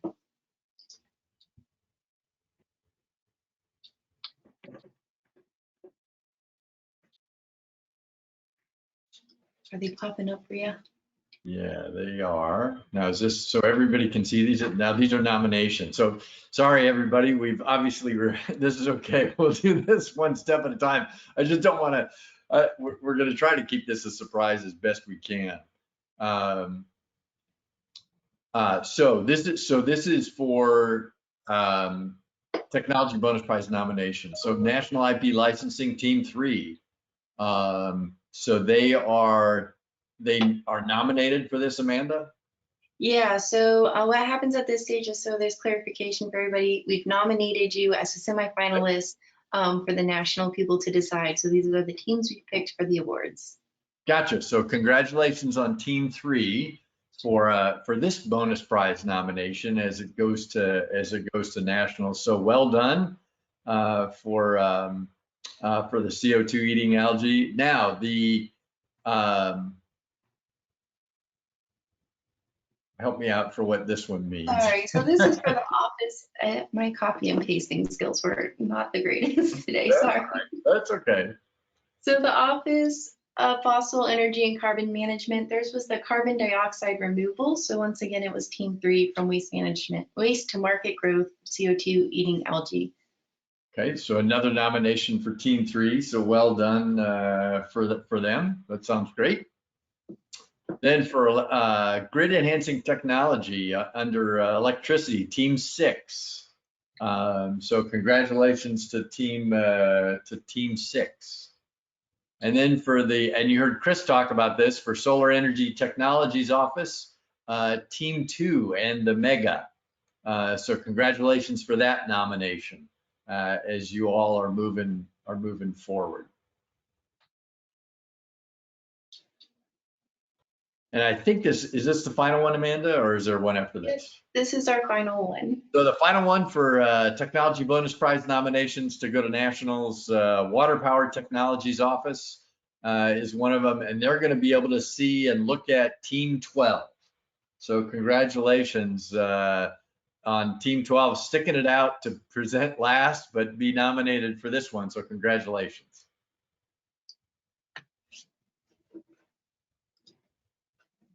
All right, and now we're ready to announce our region. Now, and so explain, I remember what happens from last year. So why don't you update everybody what this means for this winner? Absolutely. So this winner will get $3,000, and then they will get to go compete at the national level. And we will, make sure to send on your information so you get all the correct information. But you do get a cash reward, and you get to go compete for the national at the national level. Okay, so before we do this, let me roll out some thank yous, and then we'll throw this slide on here because my hunch is that this team will go crazy and not listen to the thank yous or anything else. So I do want to say, first of all, thanks Amanda and the team, Jack and the whole gang putting this together. It's not easy, it's well worth it. And so we're excited to be the corridor itself. We're just so excited to be part of this. As Chris talked about in his discussion, just being a part of this ecosystem and what we're doing with energy is tremendously important. And Chris, thank you as well if you're listening for that discussion. It's great to see. I see you have a jacket on. It's not too cold down here in Florida, but it's great to see you again. So thanks for taking the time out as you are in your new role at the national level. I think that's great. And then to the judges, who've probably opened up a beer or two at this point, because I do believe it was pretty challenging. As Jack mentioned, it is a good sign when things take a long time. So thanks to Galen, Liz, Kim, Aaliyah, and Nate for doing this. It's your brain. You can see your brain power working on this one. And then thanks to all the teams. It takes a lot of courage to be able to go do this. I've actually seen some of these teams before, so it's awesome that you're making the rounds and showing what you're doing. I think that's tremendous, and for an old guy like me, it gives me energy, no pun intended, to wake up the next morning and go after some of this stuff. So the regional winner for the Florida and Alabama region is Team 7, Battery Doctor. So congratulations, Team 7. If you're there, I don't know if you can come up on the screen and maybe you're exploding party hats or something, but well done, Team 7. We're excited for you as you get a little bit of money and head to the national competition. That is awesome. Last year, the Florida region's national competitor actually wound up placing 3rd overall. So this is an exciting piece for that. So well done to Team 7 and all the teams. And Amanda, maybe back to you. Thanks everybody, and thanks for sticking it out. All right, thank you everyone so much for joining. If you have any questions or any follow-up information you need, please reach out to me. You have my email. Thank you again for participating. Thank you, Paul, for announcing our winners and giving our welcome. And thank you to all of our judges and the whole team that made this possible. See you next year. All right, that's great. Thanks everybody. See you next year. Thanks Department of Energy for letting us do this. Take care.